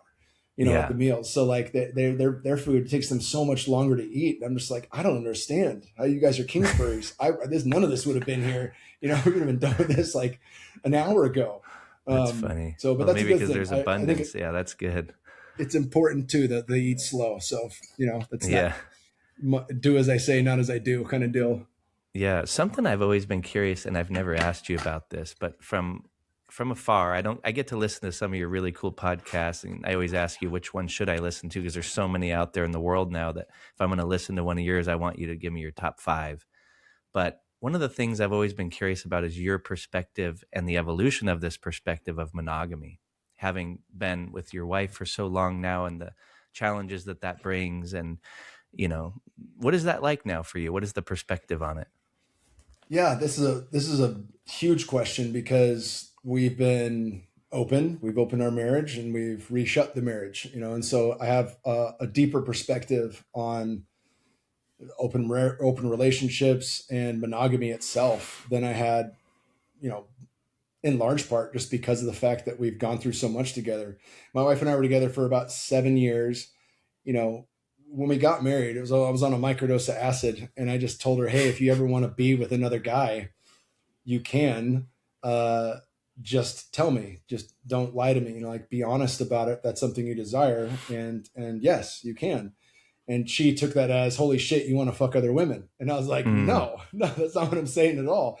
And, ultimately I was just like, the idea of forever, the idea of till death do us part, really taking that serious and knowing like, hey, we're going to be together for fucking decades pending no tragedy happens. Right. And so just sitting with that, it was like, hey, it would be hard, but it makes sense to me. As long as we're honest with each other, we can work our way through anything. And then, Sex at Dawn came out from Chris Ryan. And I remember reading that and understanding, that tribal communities lived in a different way and perhaps did things differently, or could have in some circumstances lived in a different way. And that made sense to us too. And there's a lot of things that I got, honestly, during plant medicines that helped push me in that direction. When we opened our marriage, we liked the idea of polyamory, more than one love. Obviously you can love more than one kid. It's not like I only love bear and not wolf, or, it's 90-10. Like I love them equally. I love them to infinity beyond, as Buzz Lightyear would say. And I think the same can be true in the context of other, but we had no idea. And Paul Chek, who has 2 wives, actually is the only time he sat me down and like gave me a stern father-like talking to was when we opened our marriage. And he's like, listen, you can understand all this shit intellectually, but until you're fucking in the firewalk, you have no idea. And I was like, all right, I know there'll be some challenges. Like, no, you don't fucking get it. He's like, I almost, he's telling me like, cause this guy went through a lot of it, and he's like, it's kind of like riding a motorcycle. You can be the best biker on earth, but it's the other drivers you got to worry about. There are people that don't pay attention on the road, right? Sure. So he's like, yeah, in the tribe, they all had the same mythos. They had the same story of God. They had the same understanding of who they were as a people. They shared the same food. They hunted and gathered from the same places. They had the same elders to go talk to who had been through this shit already that they could confide in, right? They had a shared community to lean on that had been through, the feelings that come up and arise from opening your relationship. And so he was bang on. I had no idea, I was completely naive to, the holy shitness that transpired, but one thing I reflected on very quickly was I'm not communicating well. And I thought I was just fine. I need to work on my communication. I don't understand love in the way that I should. And so, and also, who else is doing this? Where are the pitfalls? How are they doing this? If they're doing it well, how do they do that? And so we read Nonviolent Communication together. We read The Mastery of Love by Don Miguel Ruiz, which was fantastic. That changed a lot for me because, I often call that like he's like the Jocko Willink of love, extreme ownership. He's like the trigger has nothing to do with the other person. If you're triggered, that's yours and yours alone to work on. It doesn't mean you don't set boundaries or make requests for needs to be met, but like, that's fucking your deal. Own it. And that was a paradigm shift in our relationship. The other people we had were massive catalysts for growth because they, in many ways, were nowhere near where we were. Even from a food standpoint, girlfriend I had was eating whatever the fuck she wanted, just teasing me about, my organic eating and whatnot. And I was like, I didn't even think that would be something, but it is, and it made me reflect on the 7 years of my wife. I remember when we read How to Eat, Move, and Be Healthy together and filled out the questionnaires and decided to eat all organic and to ditch all the crap we were putting in our bodies, that we butted heads on that. And, it wasn't just me calling her out. It was her calling me out because you slip up and you say, oh, I want to go get donuts on my birthday. And it's like, all right, it's your birthday. And then later you're like, let's get a donut. She's like, no, that's putting poison in your body. And you're like, oh, fuck. And so, those were fine tuning and leveling up us. And I hadn't even understood it as that until I had contrast, which was, for many people, like, oh, of course. But like, no, I couldn't see it until I could see it fully. And there are certain things I think we got to do as people that can only come from, that knowledge, the wisdom of it, the embodiment of that knowledge only comes from actually doing it. And, when I finished, I only dated a girlfriend for a few months, and I was just like, I feel like I'm being pulled in all directions. This is too much. And they talk about that in More Than Two, An Ethical Guide to Polyamory was the book that I read on open relationships. And they said, time is the only finite resource. There's some people that might have 3 partners that they see twice a week and everyone seems kind of kosher and happy and there's one day off, but if you have a primary person, that's your partner, it looks different. Right. And so one of the biggest downfalls for people is what they call monogopoly, where you're polyamorous, but the people you bring in, even though they're okay with it on paper, they remain monogamous to you. So if I have a girlfriend, she's looking at me as her only person. Right. Well, I'm already set. I have my primary, but if she's looking at me as her only person, that's going to create issues because time is finite. Right. I can't be her only person. And so, that was a common pitfall that we both experienced. And so many, lessons baked into that. When she had a boyfriend, the main takeaway, and I've learned a lot from plant medicines, but the main takeaway I had there was that, some people, worry about, do you love the other person, or is that person better in bed than me? Is his dick bigger? Like all the questions. I worried about all of it. And what I realized very quickly was that it was a direct reflection of my own lack of self-belief. And until I understood that, there was no answer or pep talk my wife could get me that would suffice until I actually looked in the mirror and said like, oh, every single thing I'm questioning about the other guy is a lack in belief in myself. It's a lack of understanding my unique beauty, my unique gifts to the world, and what I bring, not just to our relationship, but what I bring to the world as me, you know. But realizing that was like, holy shit, it was like taking the crown back. It was a full, and my wife had said, you know, she's like, why you're so nervous and stuff, and you lack confidence. You're like, where's the guy I married? And that hit like a Mack truck, you know. I was like, damn, you're right. And you know, that too was so valuable for me. Wow. At a certain point, I had Jamie Wheel on the podcast. It was right after he wrote Recapture the Rapture. And, you know, the book is an incredible book. And he said, you know, he's spoken all over the world at different conferences, Burning Man, all the things. And he's actually visited quite a few of the conscious communities where people, you know, live in open. And they're not all required to be open, but many of them are. And he said, speaking to their elders, they said, you need at least 50 in your community. And they had a list of things. And they're like, if you don't have those things, here's how it works. You can have a primary partner, that's your person. You can have kids. You can have a vocation, not a job, but the thing that lights you up to be in the world. And you can have extra people. Pick 3 of those 4. If you pick 4, all of it fails. Wow. And I realized I was running with 4. And it was bleeding into me as a parent, bleeding into me as a partner, bleeding into my work in the world. And it was definitely affecting the people I was dating because I could never be what they needed me to be, you know? And so realizing that it just, you know, and this was after I was already in large part done. I said, I'd rather learn Native American flute than have a girlfriend. Like, it's just too fucking taxing, you know? And Jamie's point was, if you've been with somebody for 7 to 10 years, who could come along that could ever match what you've gained in that 7 to 10 years? No one can. Doesn't matter how pretty they are, how smart they are, how much of a need they fill. They can't make up. They can never catch up to the 7 to 10. So it's not, you know, even. It's never going to be that way. And that's felt by the other person coming in, right? They know that, even if it's subconscious. So he had many great points in that was able to help me frame this mentally and understand, you know, what I was going through and why ultimately I said, fuck it, I'm done. You know, if you want to have another partner, awesome. Ultimately, she didn't want to have another partner. And there was a lot to be learned from that. But, you know, we've remained friends with the people we dated. We've built tribe in many ways. And, you know, we learned so much from it, but we've been happily monogamous for 6 years. And I'd say the monogamy we have now is far greater than what it was before because of the fucking crucible of the firewalk that I put us through. You know, like I'm far better at communication. I'm far better at parenting. I'm far better at understanding what is mine to own and, you know, what are correct boundaries and what is the need that's not being met that I can request from you. And, you know, if she's upset, I can decipher that. I can not take it personally and, you know, run the 4 agreements and then say, okay, here's what I'm hearing. It sounds like you have a need that's not being met. Is this it? You know, and we can actually work on that. And then we can start to meet each other where we're at and level up from it. And, you know, the past 6 years has been, you know, there's lots of work when you've got more than one kid, but fuck, we've come so far. This is our 15th year of living together. And I wouldn't trade any of it for anything, you know.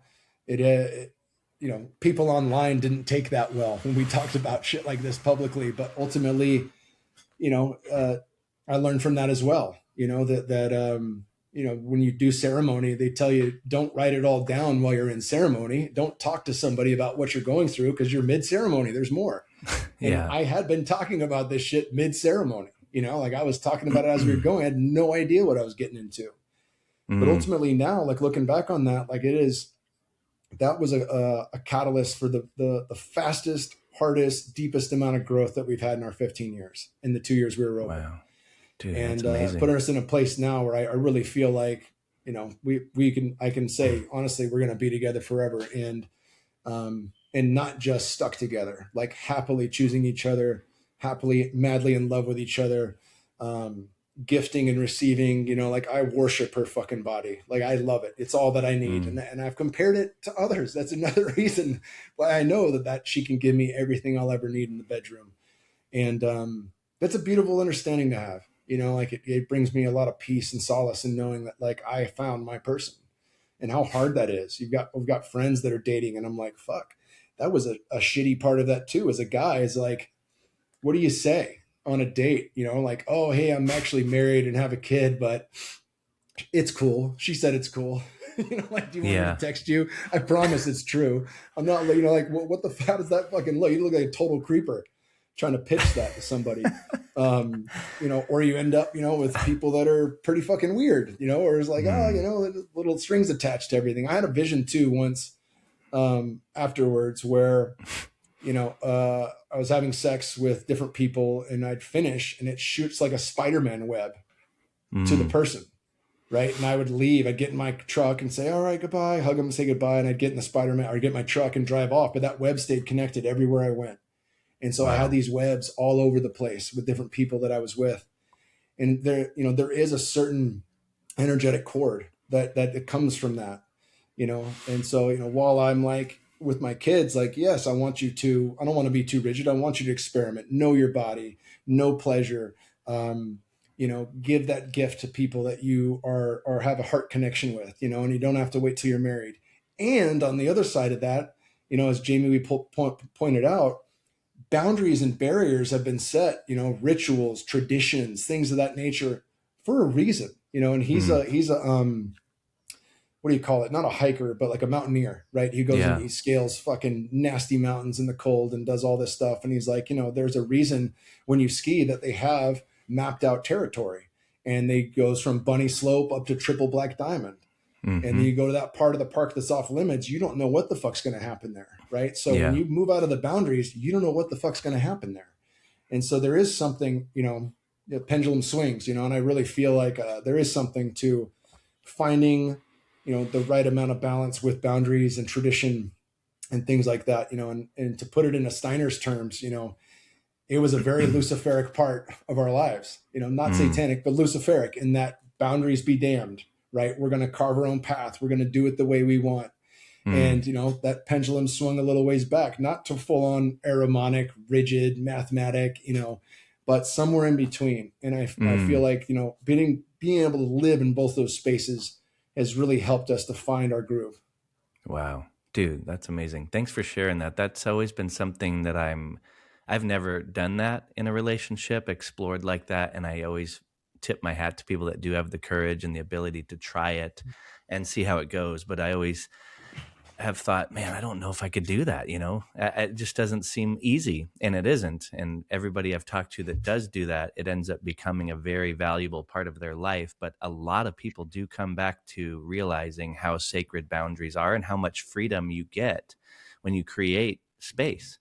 And, it reminds me of just life itself. If I have this beautiful home right in the middle of Central Phoenix, and it's like a little sanctuary where I feel like it created like a portal, and I invite people over that are special, and we do breath work or whatever. And it feels like it's like a fortress. But if we didn't have the walls and we didn't have the boundary, it would be sort of like anybody could just walk in and disrupt that beautiful thing that we create. And in a relationship, I feel the same way. I'm like, I think if you both agree to be just fully honest and you create that space, there's a massive amount of freedom that you both get in transparency. So I think it's pretty cool that you went through that and came back out the other end. Yeah, brother. Yeah. And I find that to be, how do you grade success, right? Like if we were trying to remain polyamorous for the rest of our lives, that would have been a failure, right? We failed in that respect, or, came limping back to what we had, but we didn't come limping back to what we had. We came back after a deep journey into hard to reach places that plant medicines didn't even touch, and as much as I've learned from them, like this really, a lot of our education on ourselves, self-love, a lot of our understanding of each other and how the gifts that we bring to each other was just fully put on display through all that in a way that now, like I said, I've never loved my wife more. I've never been more attracted to her. I've seen her. She doesn't, she's 41 now, and she's a mom, so like she's not happy with some of the things that happens to a mother's body, and in the 40s and 50s and things like that. And I've seen her on 2 different occasions on mushroom journeys at every stage of life. Have you ever had that happen where you look at somebody and you can see them as a child, how they are now, all the way until the elderly? And Yes. every fucking time it's just so stunning. And it's like, Wow. holy shit, I can do it. I remember telling her, I was like, oh man, I don't want to interrupt your thing, but I can see you at all ages right now. Yeah. It's incredible. It's Mm-hmm. incredible. And That's so, beautiful. I love, where we're headed, and I want to grow old with her and just enjoy every fucking moment of it. But she's always going to be, my queen and the beautiful piece that I've told her many times that no matter how hard shit gets in the world, she's verification that God is good. Just how Yeah. we were introduced, how we were brought together and weaved together. That's my ultimate God nod. That's incredible, man. Yeah, what a luxury to find someone in this lifetime that you truly can share your whole life with and bond in that way. Like, what a blessing. Not everybody gets to have that.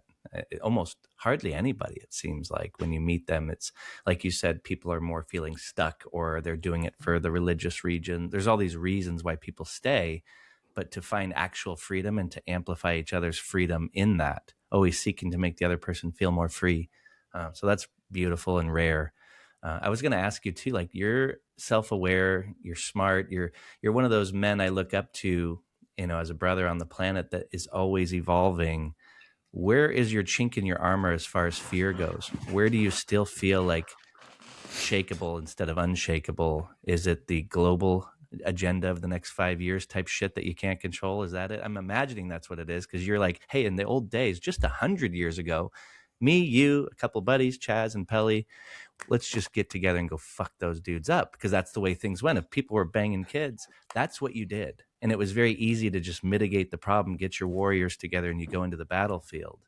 Now, the tech bros, the nerds, the revenge of the nerds scenario, they're so far removed from any responsibility, accountability, to where it's freaking crazy. And we can't just organize and do anything about it. Is that where you find your chink in your armor?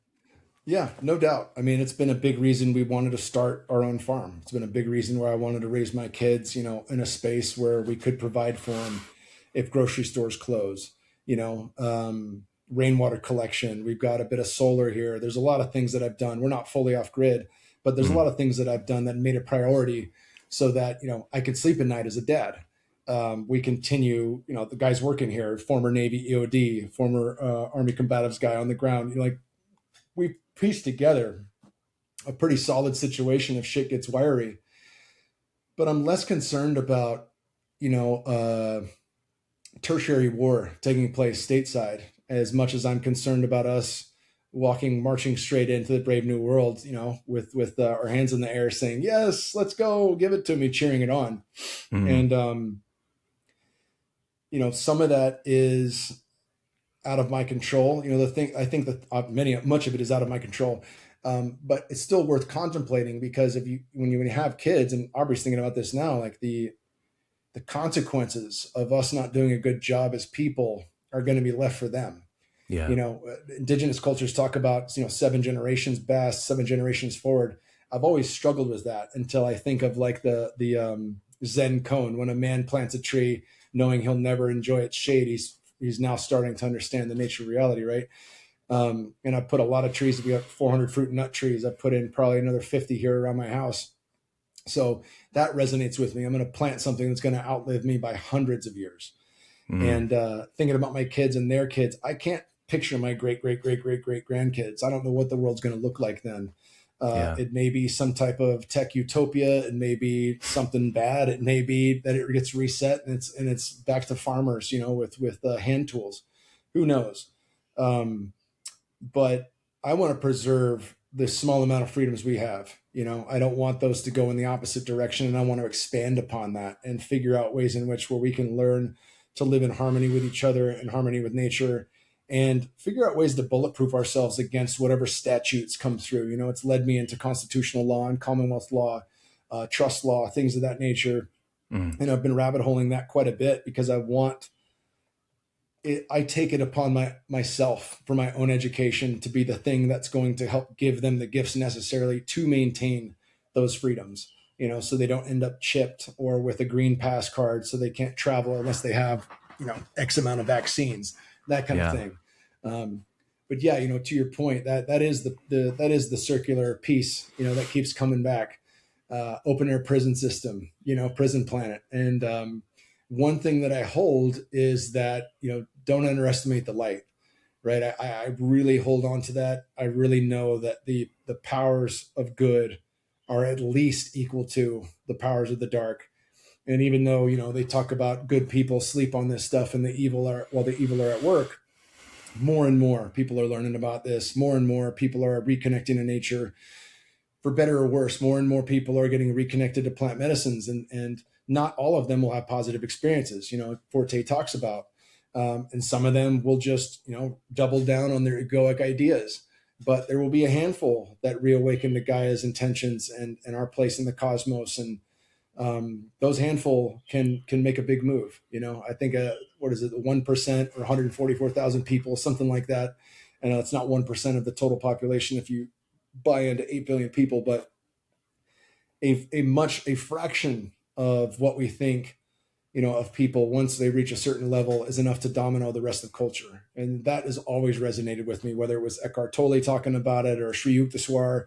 And I feel like we are getting closer towards that. I feel like with Heart Math Institute and with people doing global meditation practice and all these things, that there's going to be a point where we find a way to raise the frequency and coherence of humanity, and so I really put my eggs in that basket. If shit goes down in a way where it's, unfavorable, I'm doing my best to make sure that my bed is made and that I've planted things that can, I reap what I sow. Right. So, that's kind of where my head is at, do what I can in preparation for the worst, but hold the best as, my vision of the future, and pray into that, meditate into that, and be the person I want to be, right? Be the change you wish to see in the world. So if I take that on, that means not just my actions, but my inner state of being is what I want to show. That's the resonance that I give off. People talk about, sitting in front of Ram Dass before he passed could shift their energy field, just seeing him and witnessing him, and many other great spiritual masters that have come had the ability to drop people into a samadhi experience, and raise people's fields.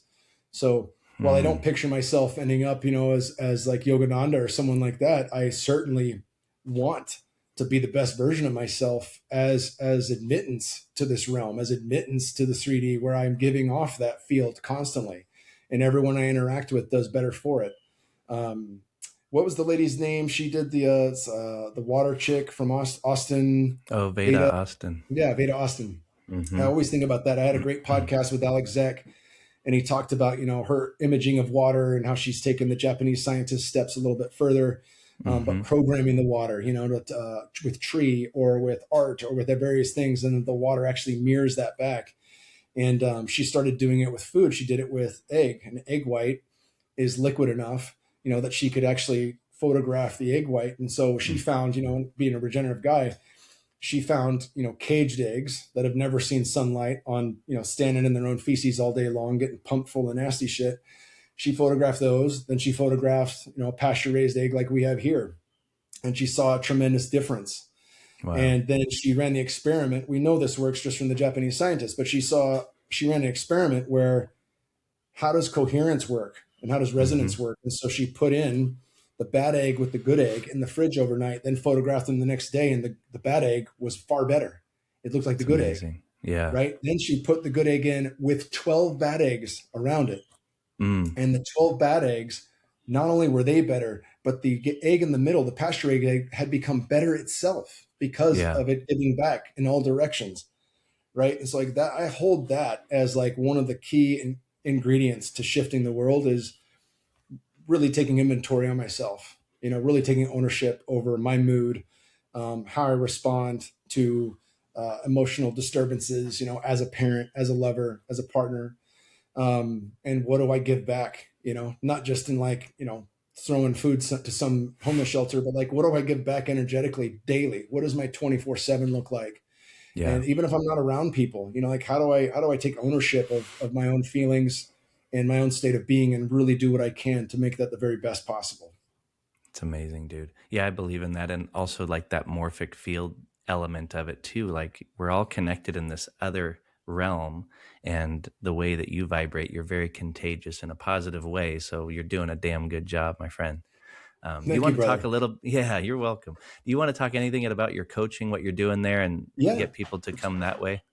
Absolutely. So I just launched a community that's 15 months in the making on School. It's funny because it shouldn't take 15 months to create a School account, but I had a guy that was trying to build me out this fancy pantsy community on Circle, and I'm like, I just want to fucking talk to people. Let's launch this thing. Yeah. And so in the wake of Fit for Service dissolving after 6 years, last year really took the time to think and hone what is it that I want to teach and what really matters. And so, as you know, health is a foundation. It's a foundation to all of our goals, whether that's improved productivity at work, improved emotional intelligence in relationships. Health is number one. How do we get the baseline foundation set so we all know what we're doing? From books like Health and Light by John Ott to How to Eat, Move, and Be Healthy by Paul Chek.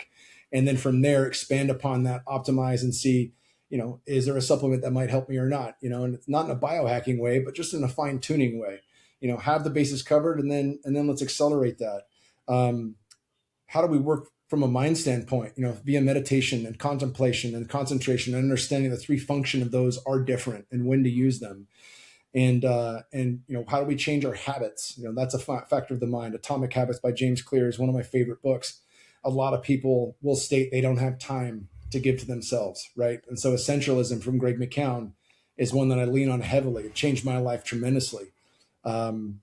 And then what's it all for? It's all for connection. How do I connect to myself? How do I connect to my people that I love, my ohana?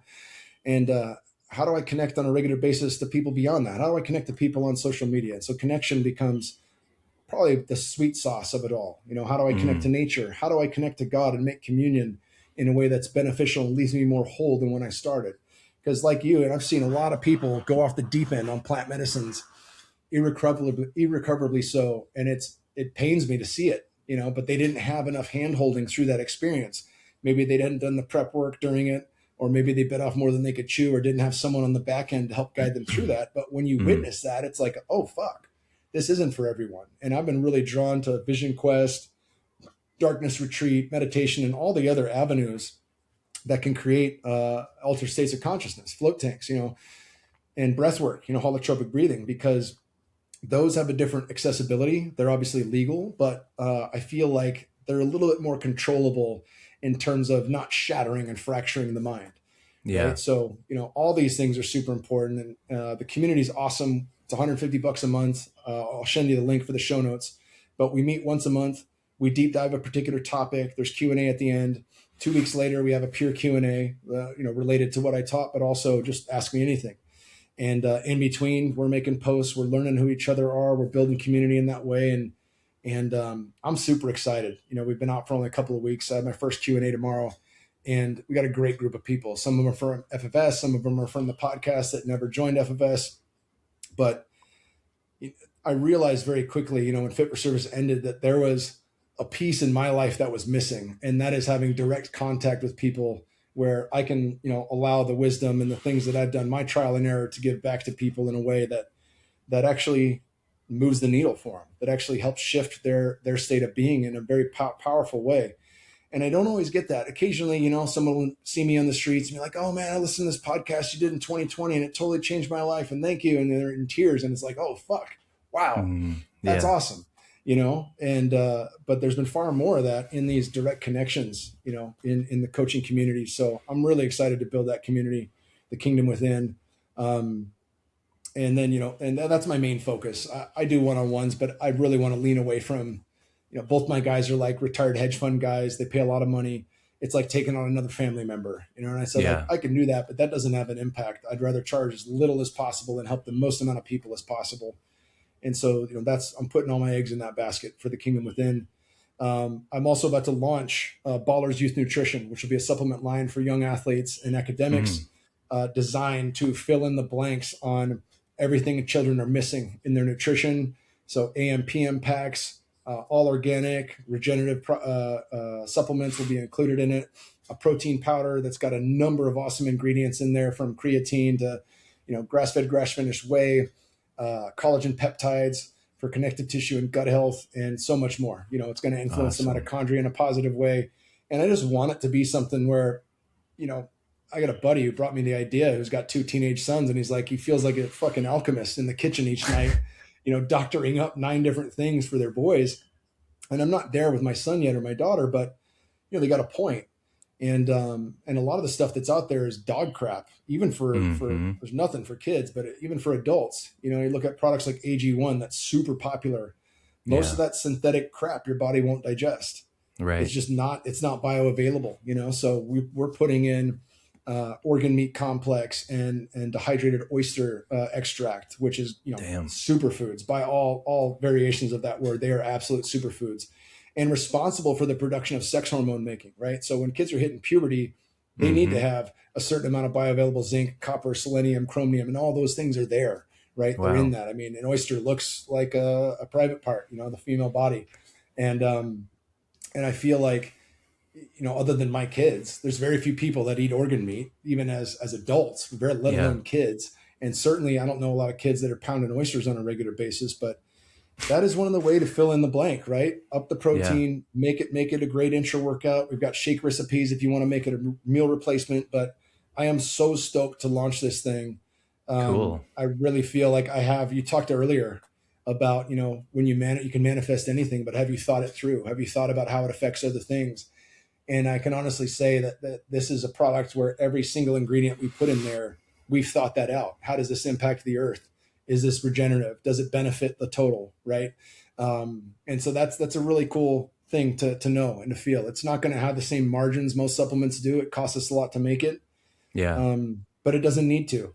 I know that it's good. And Shervin, my buddy who started Symbiotica, same thing. When I was on it, I wanted to create products that worked. And, I got voted down sometimes because the margins weren't there. And sure enough, Symbiotic created their liposomal glutathione with PQQ and CoQ10. I'm like, that's the fucking thing I wanted to create. These guys are doing it. He's like, yeah, the margins aren't great on it, but it's a product the world needs. Right. Yeah. And so I took that from Shervin, if it's worth doing, do it right. And, I have all the confidence in the world that it's going to work out, but it's going to help people. It's going to help kids. And I'm stoked for it. So look into Q3 for that. Nice. Are you going to do an adult line too? Because I'd like to buy these supplements from you once you get that line going. Yeah, or just double up on the kid dose. Just take 4. If you doubled the kid's dose, you'd probably get away with and I want to make it this way too, because great question. When I was at ASU, we were sponsored by Cytosport. They made muscle milk, and so muscle milk was a weight gainer that didn't taste like a weight gainer. It was meant for recovery. That kind of gave you a ton of gas. But they would, my trainers, they had these 5-gallon Gatorade drums that they would fill full of the powder and mix it with water. And they'd have your name on a chalkboard. So I was always trying to get as big as I could. I was 268, trying to make it to 270, couldn't do it. But they had my name there with 8 cups. So when I'd go train 3 days a week in the gym at ASU, I'd have to pound 8 cups of muscle milk. Damn. And so one of the things, because I formulated this myself with this genius mushroom manufacturer named Costa, 3rd generation Russian, awesome guy from LA. And so we're putting all this stuff together. And I was like, I want to make sure that it's scalable because, while this is for 10 to 18-year-olds, I'm thinking about my time at ASU. It'd be great if colleges got a hold of this and, we discount the bulk orders, but then they can just serve however X amount. And so we didn't put anything in it that would have, an overdose effect, right? Like creatine, for example, it's now being studied at 10 to 20 grams for adults actually has more of a nootropic effect than the typical 5-gram dose. But when you take too much, you just piss it out. Yeah. It doesn't have a negative impact on the kidneys or anything like that. So realistically, that's in part of the powder formula is to make sure that is a scalable thing. So you answered your own question. You take double. And nice. I want to make this as affordable for people as possible. So obviously there'll be a discount for subscription, but if you have a second kid or if you're an adult that wants to take it, that second bag is going to be heavily discounted as well. So cool. These are things we've mapped out, my brother. That's amazing, dude. I'm looking forward to that. You're like always the guy I go to when I want to see like what supplements. You've already done the research. You and I have another friend, and both of you are so obsessive when it comes to what you put in your body. So I like to just leverage that and be like, I'm not that obsessive when it comes to research. So just show me your cabinet, please. Easy enough. Yeah. If you were going to die today, I asked you this before on the other one, what would you share with the world? The first thing that comes to mind is, I've thought a lot about, what is the saying, the Native American saying, Hoka Hey, today is a good day to die. I've wanted to be able to live by that, but having young kids, I can't honestly say, okay, hey, it's not a good day to die until I've given my kids everything they need. But if I was to leave the world, I'd really think about what I leave for my kids. And I would just reiterate that God is 100% real. It is tangible. It is in all things, as all things, but it is also, the all is something you can make contact with through various practices, and practicing gets you better, right? The practice of yoga, the practice of strength, the practice of movement, the practice of meditation, the practice of calling out and praying and being in a space where you're calm.